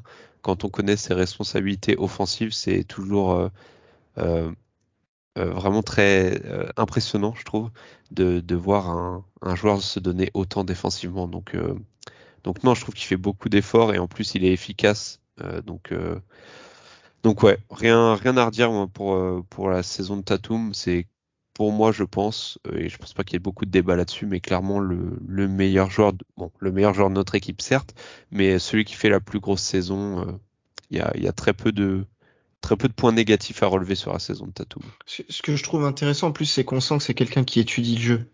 C'est-à-dire qu'il s'en est jamais caché, notamment depuis la bulle, où il avait dit qu'il appréciait vraiment de pouvoir rendre les autres meilleurs et qu'il voulait pas s'enfermer vraiment que dans le scoring. Et c'est un des chemins les plus compliqués. C'est-à-dire que on sait aujourd'hui que c'est très difficile et que c'est la chose la plus difficile de progresser dans le playmaking, d'arriver à maintenir un niveau de concentration et de performance en défense quand tu as des taux d'usage comme les leurs de superstars, etc. Et en fait, c'est quelqu'un qui, qui arrive à faire ce qu'il dit, tout simplement, en fait. Et, et c'est assez impressionnant. Tôt ou tard, il arrêtera de progresser, le plus tard possible, j'espère. Mais dans l'ensemble, si tu regardes sur chaque point, il est en progression. Il est en progression au rebond, il est en progression encore à l'assist, il est en progression sur son nombre de lancers francs, sur ses points marqués, sur tout ça avec un seul tir de plus, même pas par match. C'est une des saisons où il est le plus efficace parce que vu qu'il va plus au lancer, et ben forcément son true shooting plus, et ben se retrouve un peu bonifié. Et encore, je pense que c'est un petit peu en trompe-l'œil en termes d'efficacité parce que sur la fin de saison, je pense qu'il a fait exprès d'arroser comme un cochon à 3 points pour essayer de trouver son pull-up. Je pense que c'était volontaire, que c'était assumé, même si c'était agaçant pour nous. Mais à partir du moment où on voit l'efficacité qu'il a eue sur Drive cette année et qu'il s'est dit que c'était validé, qu'il y arrivait, mais qu'il avait du mal à trouver ce pull-up. Je pense qu'il y a des matchs où il a fait exprès de forcer un petit peu sur ce trait pour débloquer ça, parce que à partir du moment où par contre il retrouve cette qualité de pull-up à 3 points qui à l'époque était vraiment l'élément qui pour moi l'a fait devenir une star, là il devient quasi inarrêtable. C'est affolant. Ouais, c'est sûr. Et puis il a un petit côté, il a un petit côté magique aussi. Enfin, je sais pas, c'est ce que tu disais là sur. C'est vrai que au niveau des 3 points, ça a été difficile un long moment. Et puis il y a ce match contre les Bucks où il te sort un 8 sur 10. Ce match contre les Sixers où tu es à égalité à 3 secondes de la fin, il prend un 3 points, ça rentre. Enfin, c'est, je le trouve assez impressionnant aussi. On va passer à la suite, donc on va passer aux Bigs, ou en tout cas faire une transition entre les Wings et les Bigs avec Grant Williams. Alors Grant Williams, je vais donner la parole à Robin. Grant Williams, en début de saison, il nous faisait presque avoir des sueurs froides. On se disait qu'il allait nous coûter une grosse blinde.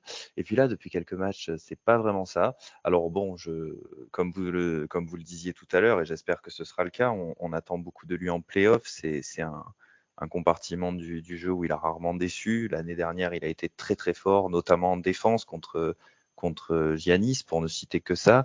On va avoir besoin un petit peu là, vu les match-ups qui risquent de se présenter à nous pendant les playoffs, on va avoir besoin de lui à son meilleur niveau, au moins on l'espère sur le plan défensif. Qu'est-ce que tu peux nous dire sur Grant, Robin? Grant Williams, il commence la saison avec une qualité de shoot qu'il avait eue l'année dernière. Et en fait, la question qu'on se posait tous, c'est qu'est-ce qu'il va faire, qu'est-ce qu'il va réussir à utiliser maintenant qu'il est respecté à 3 points? Est-ce qu'il va être capable de pénaliser un petit peu les close-out trop forts, etc., etc. Et puis quand il commence son année, il le fait de façon excellente. Soit il va au post-up, soit il drive, soit il kick out, etc. Et puis tu te dis, ça j'adore, et puis sa cote elle grimpe. Et en fait, toute l'année, j'ai comparé la cote de Grant Williams à la bourse. C'est-à-dire que t'as des hauts, t'as des bas, et force est de constater que je pense que malgré tout, c'est quelqu'un qui est vraiment tributaire d'une équipe qui tourne ou pas. C'est-à-dire il n'agit pas beaucoup, je trouve, sur ton plancher en termes de performance. C'est-à-dire que sur une mauvaise équipe, je pense que Grant Williams sera mauvais, tout simplement. C'est pas quelqu'un qui va sortir du lot ou en tout cas qui a pas les capacités de faire ça. Mais à contrario, je pense que dans une bonne équipe, c'est quelqu'un qui va être ultra précieux. Et je trouve que on l'a vu durant l'année, c'est-à-dire que quand on allait bien, t'as eu du bon Grant Williams, et quand on allait moins bien, eh ben c'est pas lui qui nous a remis en route. Et pour sa défense, je trouve qu'on lui a pas trouvé un rôle défini cette année. C'est-à-dire que c'est quelqu'un qui est passé du il joue pas à 44 minutes de jeu. C'est quelqu'un qu'on a utilisé sur certaines séquences d'une certaine façon et puis plus du tout. Et en fait, je pense qu'il est encore, notamment lui, parce qu'il faut pas oublier que c'est des jeunes joueurs qui sont encore sur des phases de découverte par rapport à l'utilisation ou à leur propre capacité. Donc c'est quelqu'un qui a tenté des choses, qui a essayé d'aller voir des terres un petit peu inconnues. On l'a vu tenter même sur des buzzer beaters un peu mal sentis, puis c'est pas tombé du bon côté ou des choses comme ça. Et des fois ça a réussi, des fois ça a pas réussi. Et par rapport aux attentes que tu avais de lui, eh ben, je peux comprendre qu'il y ait des personnes qui soient assez déçues. J'en fais pas partie, parce que je pense que quand il va être recadré dans le rôle qu'on lui préfère, il va être ultra performant. Et du coup, j'ai juste envie de vous dire rendez-vous en playoff. Parce que je pense que c'est quelqu'un qui a été crucial l'année dernière, qui le sera encore cette année, et qui effectivement a juste besoin d'être recadré sur un rôle très précis et d'arrêter un petit peu au même titre que quand il parle un petit aux arbitres et tout, je pense que c'est quelqu'un qui se disperse et qui, plus tu lui donnes d'options dans le jeu, plus il a tendance à se disperser. Donc il faut juste arriver à lui trouver un vrai rôle, à le recadrer, à ce que lui arrive à se dire bah ça je sais faire et puis ça je sais pas faire donc je le tente pas et puis je pense que t'auras ton joueur de rotation. C'est quelqu'un quand même qui joue 25 minutes chez nous, donc t'es pas sur un joueur anodin et je serais pas étonné que son temps de jeu monte en playoff. Ouais, non, mais je suis d'accord là-dessus. Par contre, pour avoir surveillé les moyennes, c'est vrai que sa moyenne de temps de jeu a quand même vachement baissé récemment parce que c'est vrai qu'il est moins utilisé. Moi, c'est ça qui m'inquiète surtout, c'est de voir que on s'approche des playoffs et qu'il joue là sur les, je sais pas, un jeu pas exagéré parce que je les connais pas par cœur non plus, mais sur les peut-être 10 derniers matchs, il joue beaucoup plus entre 10 et 15 minutes que 25. Donc, mais bon, après, c'est peut-être une période pas terrible de laquelle il sortira une fois qu'il se sera mis en mode playoff, on va dire. Je suis pas sûr qu'il y ait une très bonne entente avec Joe Mazzulla pour le coup. Ouais, c'est possible. Parce que même contre le Jazz, quand il essaye un petit peu de gagner le match à lui tout seul, alors que le système est pas pour lui, etc. Enfin, la sortie du coach en interview, il défend absolument pas son joueur. J'ai même envie de dire qu'il le dénonce pour le coup, en disant que le système était pas pour lui et tout. Et je pense qu'il y avait plein d'autres déclarations à faire que celle-ci, par exemple. Et je suis pas sûr que, en tout cas, les deux se retrouvent, etc. De là à dire qu'ils sont en conflit, pas du tout, hein. Mais je pense que c'est peut-être un joueur qui a aussi une grande gueule, etc. au sein d'un vestiaire qui agace un peu peut-être vu son niveau des fois de performance un petit peu changeant. Donc j'ai hâte de voir ses playoffs. Je pense que c'est quelqu'un qui sera précieux et tout. Et puis après on va voir aussi cet été. Toute l'année on a parlé que de ça. Euh, Est-ce que ça a été aussi une consigne un petit peu du front office en disant bah s'il fait un peu le kéké plutôt que lui donner de l'importance, t'inquiète.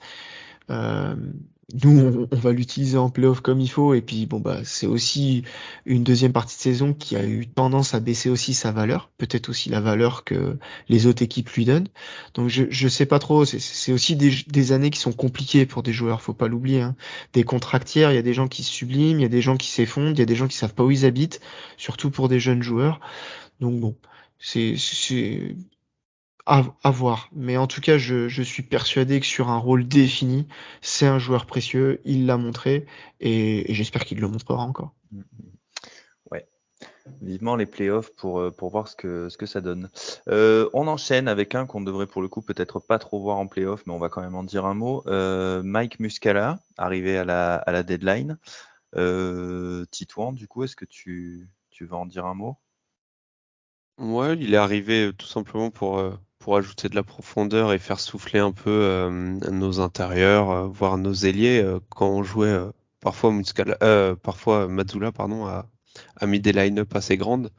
Euh, Après, est-ce qu'on le verra en playoff? Euh, je pense que c'est un peu le même combat que Sam Hauser. C'est un sniper à 3 points. Après, sa capacité à jouer en playoff va dépendre de sa capacité à pas être négatif défensivement. Et là, pour Muscala, c'est un peu plus. Enfin, voilà, je sais pas si c'est plus compliqué, mais en tout cas, c'est pas forcément beaucoup mieux que Hauser. Il est grand, il est plus grand. Après, il est aussi moins mobile. Donc, euh, donc à voir. Mais après, globalement, son arrivée, par contre, enfin, depuis son arrivée, sa partie de saison avec les Celtics est plutôt bonne. On n'a pas grand-chose à lui reprocher. Il joue qu'une vingtaine de matchs. Il n'a pas un temps de jeu énorme, mais il rentre ses 3 points. Il fait ce pourquoi on l'a ramené, hein. C'est apporter du spacing et un profil un peu différent de Cornet. Donc voilà. À voir s'il jouera en playoff, je pense pas trop. Peut-être en fonction des line-up, quelques minutes par-ci par-là, mais pour de la saison régulière, je sais pas si on le gardera la saison prochaine, mais si on l'a encore pour la saison prochaine, pour la saison régulière, c'est très très bien. Ça fait de la profondeur de qualité. Ok. C'est Elias qui avait dit que la façon dont on l'utilise, c'est peut-être un peu un avant-goût de comment on utilisera Gallinari. Je suis assez d'accord. Hmm, ouais, ouais, profil assez similaire. Ouais. Ouais. Même si, J'ai bon, j'ai un regret pour le coup, c'est que ça fait partie des rotations que j'ai pas trop aimé du coach sur les fin de saison là. C'est qu'il a rarement été aligné avec un vrai protecteur de cercle. Souvent, ouais. on l'a vu avec du Blake Griffin et du coup, je trouve que c'est un peu dommage parce que pour le coup, j'aurais bien aimé le voir un peu plus souvent avec Rob Williams ou des choses comme ça. Mais dans l'ensemble, après, il a amené ce qu'on espérait de lui. C'est un big qui shoot, qui est pas négatif en défense sans être une foudre, et puis qui sera très bien sur des saisons régulières pour justement avoir ce plancher de performance quand t'as un pépin. Et puis voilà quoi. Yes. Allez, on enchaîne. Alors, bon, j'ai cité J.D. Davison, j'ai cité Justin Champagny, donc je vais parler de Mfiondu Kabengele. Bon, moi, la seule chose qui m'inspire, c'est qu'à chaque fois, je suis obligé de marquer un temps avant de prononcer son prénom, parce que je ne sais pas trop comment on le dit. Est-ce que vous avez souvenir? Bon, alors, Kabengele, on est sur 4 matchs joués pour 9 minutes de moyenne, hein, donc c'est assez faible. Voilà, on dit qu'on l'a cité, et puis on passe à la suite, ou il y a quelque chose qui vous a marqué? Non, pas grand-chose personnellement, pas grand-chose à dire. Ouais, surtout que ces matchs ont été Tout très pareil. très éparpillés dans la saison, à part les 2 derniers où il joue, mais les 2 autres, c'était, enfin voilà, il peut remercier le fait qu'il n'y C'est avait plus rien à jouer à la anecdotique. fin. Très Voilà, bonne c'est saison en ça. G-League. Voilà tout ce que j'ai à dire Ouais, sur lui. j'ai pas. Ok, eh ben c'est super, on continue. Je vais donc redonner la parole à Robin pour parler d'un joueur qu'il affectionne particulièrement. C'est Monsieur Al Horford. Vas-y Robin, je te lance là-dessus. Euh, Orford, euh, il y a plusieurs personnes qui l'ont trouvé décevant cette année, notamment défensivement. Je pense tout simplement qu'il a juste été victime d'un rôle qui n'était pas le sien, vu qu'il y avait l'absence de Robert Williams, c'est-à-dire qu'on l'a utilisé beaucoup en protecteur de cercle pur ou en drop, et aujourd'hui il est plus trop capable de le faire. Par contre, l'avantage avec Horford, c'est quand il baisse de régime d'un côté, bah, il est en sur-régime de l'autre. Et du coup, tu as toujours un apport qui est précieux. C'est-à-dire qu'on est sur quelqu'un qui a tourné à quasiment 45% à 3 points, je crois, sur 5 tentatives. Donc, ouais, 44,6 sur plus de 5 tentatives par match. Donc, le mec, il a bombardé toute la saison. Et puis, pour le coup, on avait espéré qu'il se repose un peu. Eh ben, figurez-vous que son temps de jeu, il a augmenté par rapport à l'année dernière et qu'il a joué juste 6 matchs de moins. Donc, malgré tout, il a tenu son rang. Il n'y a pas eu de blessure. Je suis persuadé qu'il, comme d'habitude, il assurera en playoff. C'est un joueur qui n'est plus à présenter, que j'affectionne sur absolument tous les aspects du jeu. C'est un très bon passeur, c'est un très bon vétéran, il est exemplaire, il est précieux en attaque, il est précieux en défense. Et du coup, on l'a re-signé pour 10 millions, je crois, l'année prochaine, c'est ça, hein, sur les 2 prochaines années. Euh, Moi, je trouve ça merveilleux. Que demande le peuple? Ouais, c'est vraiment quelqu'un avec qui j'aimerais qu'on gagne, en fait. Parce que c'est une belle histoire chez nous. C'est quelqu'un qui est performant, qui a été performant toute sa carrière. Et je trouve que c'est des coéquipiers en fait modèles. Et quand tu parles de sport co, c'est typiquement des joueurs de sport collectif, ces gens-là. Ouais. Titouan, tu veux dire un mot sur Al ou bien est-ce qu'on passe à la suite? Non, je rajouterais juste que je crois que c'est Guillaume qui parlait de ça. Je sais plus qui avait employé ce mot-là, mais souvent on parle de profil de 3&D pour des ailiers. Mais on oublie qu'en fait 3&D ça veut juste dire bon shooter, bon défenseur. Et alors Ford, je pense, est un des meilleurs 3&D de la ligue sur ce poste en fait de l'intérieur. Et cette saison le confirme. Ouais. Donc non, très grosse saison d'Alor Ford. Et de toute façon, on l'a vu, comme Robin l'a dit, en début de saison, il était beaucoup plus utilisé en tant que protecteur de cercle primaire en fait. Et ça ne le mettait pas forcément à son avantage. Et dès qu'on a eu un Robert Williams qui est venu le soulager en low man, ça l'a tout de suite beaucoup aidé en défense et ça aide tout de suite les Celtics. Donc non, très grosse saison de leur Ford, pas grand chose à dire. Ok, alors on continue. J'ai failli l'oublier, je l'avais mis plus haut dans ma liste. Je sais pas pourquoi je l'ai sauté, mais c'est pas grave, on va en parler. Bah, du coup, je vais te redonner la parole, Titouan. Luke Cornett, qui fait sa saison hein, quand même. Là, on parlait des attentes pour évaluer les saisons des joueurs justement. On va pas dire qu'on avait des attentes faibles, mais en même temps, on s'attendait pas à des performances extraordinaires. Et pourtant, il a fait sa saison. Luke, qu'est-ce que tu en dis, toi? Ouais, il répond enfin, alors je sais pas s'il répond aux attentes, mais en tout cas, il a fait ce qu'on lui a demandé, c'est-à-dire jouer ce rôle de troisième pivot qui peut apporter pour soulager alors Ford et Robert Williams. Je pense qu'on a été tous plutôt satisfaits de sa saison. Beaucoup s'attendaient à ce qu'il soit beaucoup moins impactant, beaucoup plus ciblé défensivement. Au final, il s'avère être un protecteur de cercle plutôt correct. Voilà, offensivement, on sait que ça va être juste de la menace verticale globalement. Euh, mais, euh, mais non, globalement, pour un profil de troisième pivot qui est pas censé jouer énormément, il a eu beaucoup de minutes en début de saison parce que Robert Williams a loupé pas mal de matchs. Et il a réussi, je trouve, à répondre avec ses limitations qu'on connaît. Il a quand même réussi à répondre présent malgré le gros volume de minutes qu'on lui a demandé en début de saison. Donc ouais, plutôt intéressant. Et bon, un peu à l'instar d'un Muscala, en playoff, ça verra pas beaucoup le terrain, voire pas du tout, mais en saison régulière, 10-12 minutes comme ça pour faire souffler les titulaires, c'est plutôt intéressant.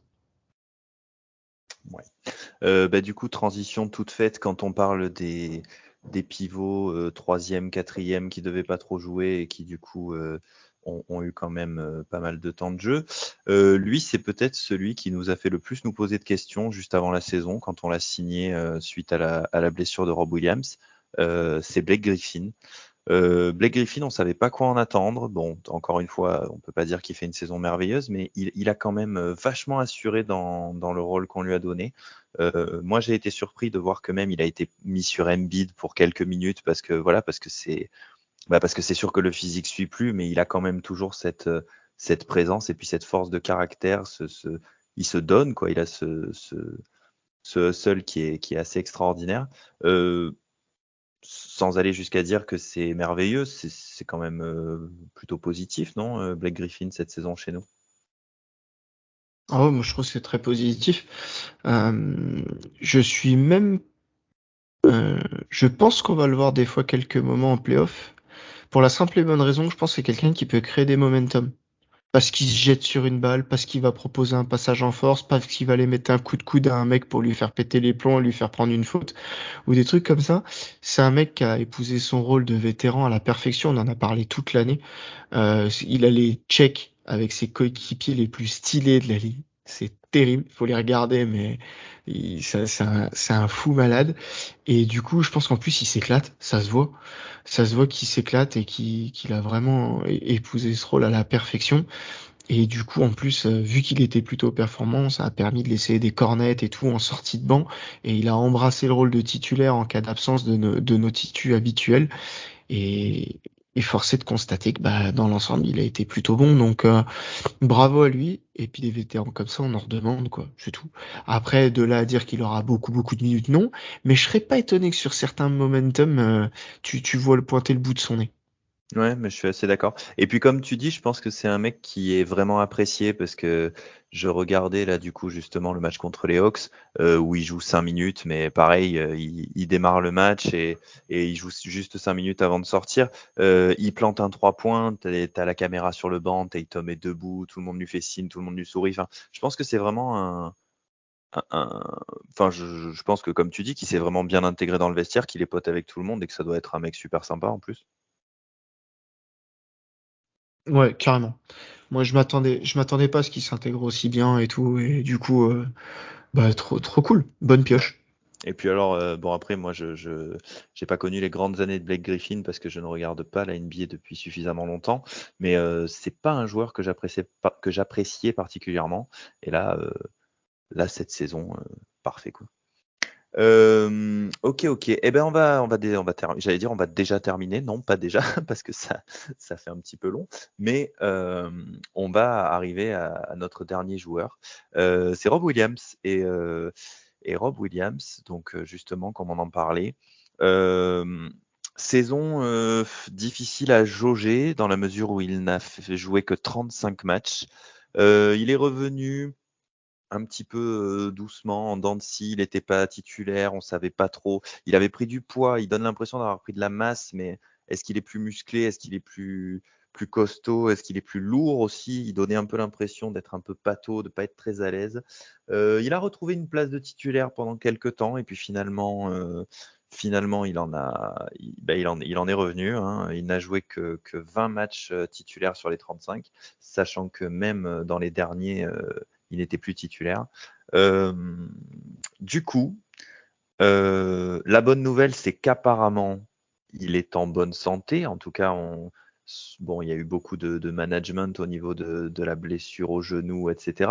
Mais là, sur les derniers matchs, il avait l'air d'être en forme, il avait l'air d'être présent. Il a loupé quelques matchs, mais c'est très certainement pour préserver plus que parce qu'il y a un vrai risque. En tout cas, c'est ce qu'on en a entendu.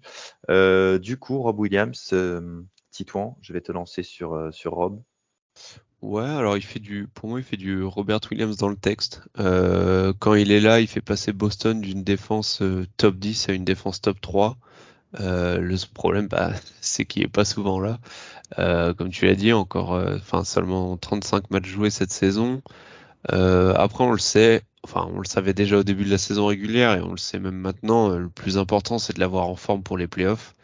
On le savait, avec la bonne saison de Cornet, on a pu prendre notre temps avec lui.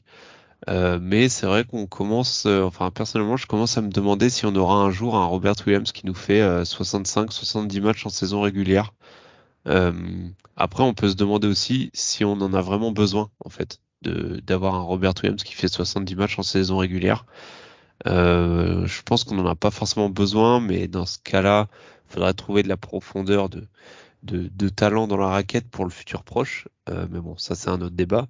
Mais si on en revient à sa saison, ouais, pour ma part, j'ai pas appris grand-chose. J'ai pas grand-chose à dire parce que en fait, il est injury prone, mais ça on le savait. C'est un des meilleurs protecteurs de cercle de la ligue, mais on le savait aussi. Je trouve que c'est un des bigs les plus impactants défensivement dans son rôle de low-man défensif là. Je trouve qu'il transforme vraiment la défense de l'équipe et il fait vraiment peur aux attaquants adverses qui s'approchent du cercle. Voilà, toujours cette vision du jeu, cette vista en attaque, de bonnes mains pour mettre quelques tirs au périmètre, une vraie menace verticale. Enfin, ouais, rien de nouveau sous le soleil. Tu vois, c'est le seul truc où j'y mets de la nuance, tu vois. C'est-à-dire que moi, personnellement, je trouve que Robert Williams, on avait fait un podcast, notamment avec Elias aussi, sur sur son retour, ce qu'il pouvait amener, etc. Et j'ai été, alors, pas déçu, mais étonné. C'est-à-dire que déjà, j'ai trouvé qu'il était en surpoids. C'est-à-dire que j'ai pas le Robert Williams avec la mobilité et même l'explosivité, alors même si elle reste incroyable, attention, hein, que j'avais l'année dernière. C'est quand même quelqu'un qui n'a pas retrouvé sa place dans le 5, tout simplement parce que notre 5 de l'année dernière n'était pas aussi performant. Donc voilà. Ça reste un rebondeur offensif assez exceptionnel aussi. Et vu notre façon de jouer cette année et de bombarder à 3 points, t'es très content d'avoir ce type de joueur. Et pour le coup, je suis assez d'accord sur le fait qu'en fait, sans Robert Williams, t'es un contender, avec t'es un favori. Je pense qu'on peut résumer le truc à peu près comme ça. C'est-à-dire qu'après qu'il soit titulaire ou en sortie de banc, à partir du moment où ce mec-là, il a 25 minutes chez toi minimum, ouais, tu changes en fait de statut. Et ce sera à voir pour la suite, déjà ne serait-ce que sur cette fin d'année. Après, pour le coup, je pense que c'est un joueur qui est plus instinctif que cérébral. Et du coup, le fait qu'il ait moins joué, je pense qu'il a manqué aussi de repères. Et en fait, j'ai retrouvé un petit peu des erreurs bébêtes que faisait Robert Williams sur ses premières années. Des fois, tu sautes trop vite, des fois machin. Ce qu'il n'avait moins eu l'année dernière, je trouve. J'avais trouvé un Robert Williams un peu plus serein sur son rôle, sur sa façon de défendre, etc. Là, je l'ai retrouvé un petit peu foufou, etc. Est-ce que c'est aussi pour surcompenser l'envie de jouer, de revenir, tout ça? Mais j'ai hâte de voir en playoff parce que de toute façon, je pense qu'on peut être catégorique là-dessus. Notre réussite dépendra de ses performances, que ce soit en titulaire ou en sortie de banc. Si t'as pas un bon Rob Williams, je pense que tu vas pas au bout. Ouais, je suis plutôt d'accord. Et c'est vrai que bon, mon avis sur la saison de Robert Williams c'était plutôt positif. Par contre, c'est vrai qu'il y a un point, si je dois relever un point un peu négatif, c'est ce côté hors de forme entre guillemets. Alors c'est toujours particulier de dire que Robert Williams est hors de forme quand tu le vois courir et sauter dans tous les sens. Mais je trouvais justement quand j'avais été le voir, notamment à Boston, qu'il avait ce côté un peu qui traînait la patte un peu. Il y avait ce côté un peu pâteau sur ses replis défensifs, sur ses Mhm. projections vers le cercle. Alors Moins en de tout cas, mobilité. ouais, moins de mobilité alors c'était à son retour de blessure, donc c'était voilà fin janvier, début février. J'avais cette sensation-là. Récemment, on va dire sur le mois de mars, j'ai été un peu rassuré. Il y a eu des matchs qui m'ont vraiment pas mal rassuré. Et après, là, sur la fin de saison, je pense que oui, il a été petit à petit doucement mis au frigo pour les playoffs, donc j'en tiens pas trop rigueur. Et c'est vrai que le volume de matchs, comme dit, il a joué qu'une trentaine de matchs, donc c'est compliqué. Bon, c'est quelque chose, c'est un point qu'on n'a pas abordé, mais les Celtics ont joué très peu de matchs tous ensemble avec l'effectif au complet. Donc c'est toujours compliqué de jauger des joueurs quand ils jouent jamais avec les mêmes coéquipiers. Mais oui, c'est vrai qu'il y avait ce côté un peu moins explosif que ce qu'on a pu voir auparavant. Donc à voir si est-ce qu'il jouait avec le frein à main ou est-ce que c'était une vraie gêne. On verra ça en playoff. Et puis, je pense que c'est vraiment quelqu'un qui a besoin d'entraînement. C'est-à-dire qu'il a pas eu un camp d'été, pour le coup, avec sa blessure. Et j'ai hâte de voir ce que ça va donner avec des séries préparées, tu vois, où on va lui dire vraiment fais ci, fais ça, où on va lui remettre un rôle, où il va pouvoir s'entraîner avec les gars, trouver ça. Je pense qu'il sera plus performant que jeté au milieu d'une saison régulière où on sait que des entraînements, t'en as quasi pas. Même s'il y avait des automatismes l'année dernière, on a quand même changé de coaching staff, changé de style de jeu et tout. Et je pense que ça l'a vraiment pas aidé à être au meilleur de, de, de son basket en fait. Mais encore une fois, je suis persuadé que c'est la pièce clé qui fait que tu iras au bout ou pas. Vraiment, pour moi, c'est celui qui te fait changer de strat en fait.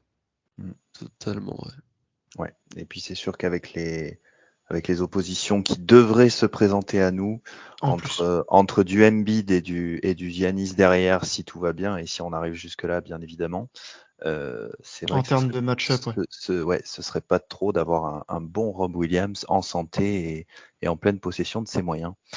Bon, ben messieurs, on va bientôt se quitter. Cet épisode est très long, hein. Bon, en même temps, il y avait énormément de choses à dire, donc on va essayer de conclure un peu rapidement. Juste pour terminer, bon, ça fait plusieurs fois que je dis que c'est pas le sujet, mais je résiste pas à l'envie de vous poser quand même la question. On a parlé de la saison régulière, on a analysé les ratings, etc. Mais j'aimerais quand même avoir un petit peu votre sentiment, sans entrer dans les détails et sans spoiler l'épisode des copains qui arrivera dans quelques jours, mais en voyant, voilà, par rapport à tout ce qu'on vient de dire, par rapport à ce qu'on peut s'imaginer en ressentant un petit peu la forme des derniers matchs, comment vous vous sentez là, à l'approche de ces playoffs? Vous êtes dans quel état d'esprit? Titouan, toi, tu nous vois comment? Alors je suis assez rassuré. Ce qui me rassure, c'est le côté, on en a déjà parlé en off tous ensemble, c'est le bilan des Celtics face aux grosses équipes. On a souvent reproché à Boston de perdre des matchs face à OKC sans Shai Gilgeous-Alexander, de perdre toutes leurs rencontres face à Orlando, enfin voilà, de perdre contre des équipes parfois très faibles. Mais c'est rassurant de voir que par contre contre les grosses équipes, Sixers, Bucks, etc., on a toujours répondu présent. On a gagné beaucoup de ces rencontres-là et le peu qu'on a perdu, on était toujours dedans. Et donc ça, c'est assez rassurant parce que bah, c'est ces matchs-là qu'on va jouer en playoff. Après, pour les playoffs à venir, là, j'ai pas trop envie d'affronter le Heat si je peux me projeter. J'ai pas trop envie d'affronter le Heat parce que j'ai toujours peur de Jimmy Butler et de Spoelstra, même s'ils font une saison très très moyenne pour être gentil. Mais je pense que si je peux sortir la boule de cristal, si jamais on doit tomber contre le Heat, je pense que les Celtics passent quand même. Le seul souci, c'est que j'ai peur de la débauche d'énergie que ça va nous demander pour un premier tour de playoff. Et c'est quelque chose qu'on risque de payer après sur le long terme. Enfin, sur le long terme des playoffs. Donc voilà, mais à voir, comme tu l'as dit, les collègues du trèfle en parleront en long, en large et en travers. Ouais. Robin? On dit souvent que les ratings sont quand même un fort indicateur des formes et des capacités des équipes. Force est de constater que les nôtres sont bons. Donc je pense qu'on peut s'appuyer là-dessus. Je pense que malgré tout, on a moins de certitude que l'année dernière en attaquant ces playoffs.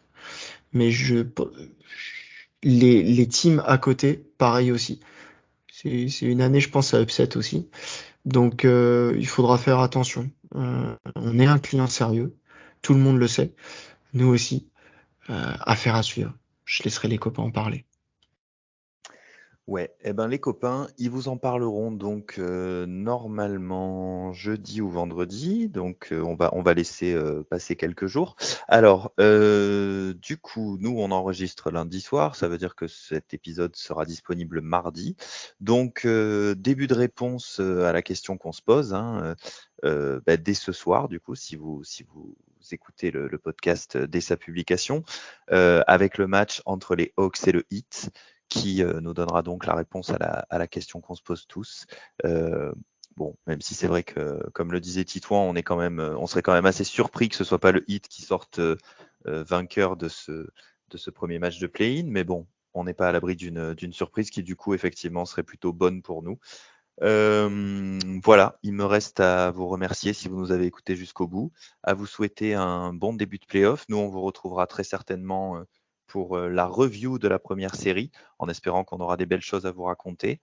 N'oubliez pas que dans du coup 3-4 jours maximum, en tout cas avant le début de la série, il y aura le nouvel épisode de preview de ce premier tour de playoff. Je vous dis à très bientôt, go Celtics et à la prochaine. Salut tout le monde. About a 2-second difference between the shot clock and game clock.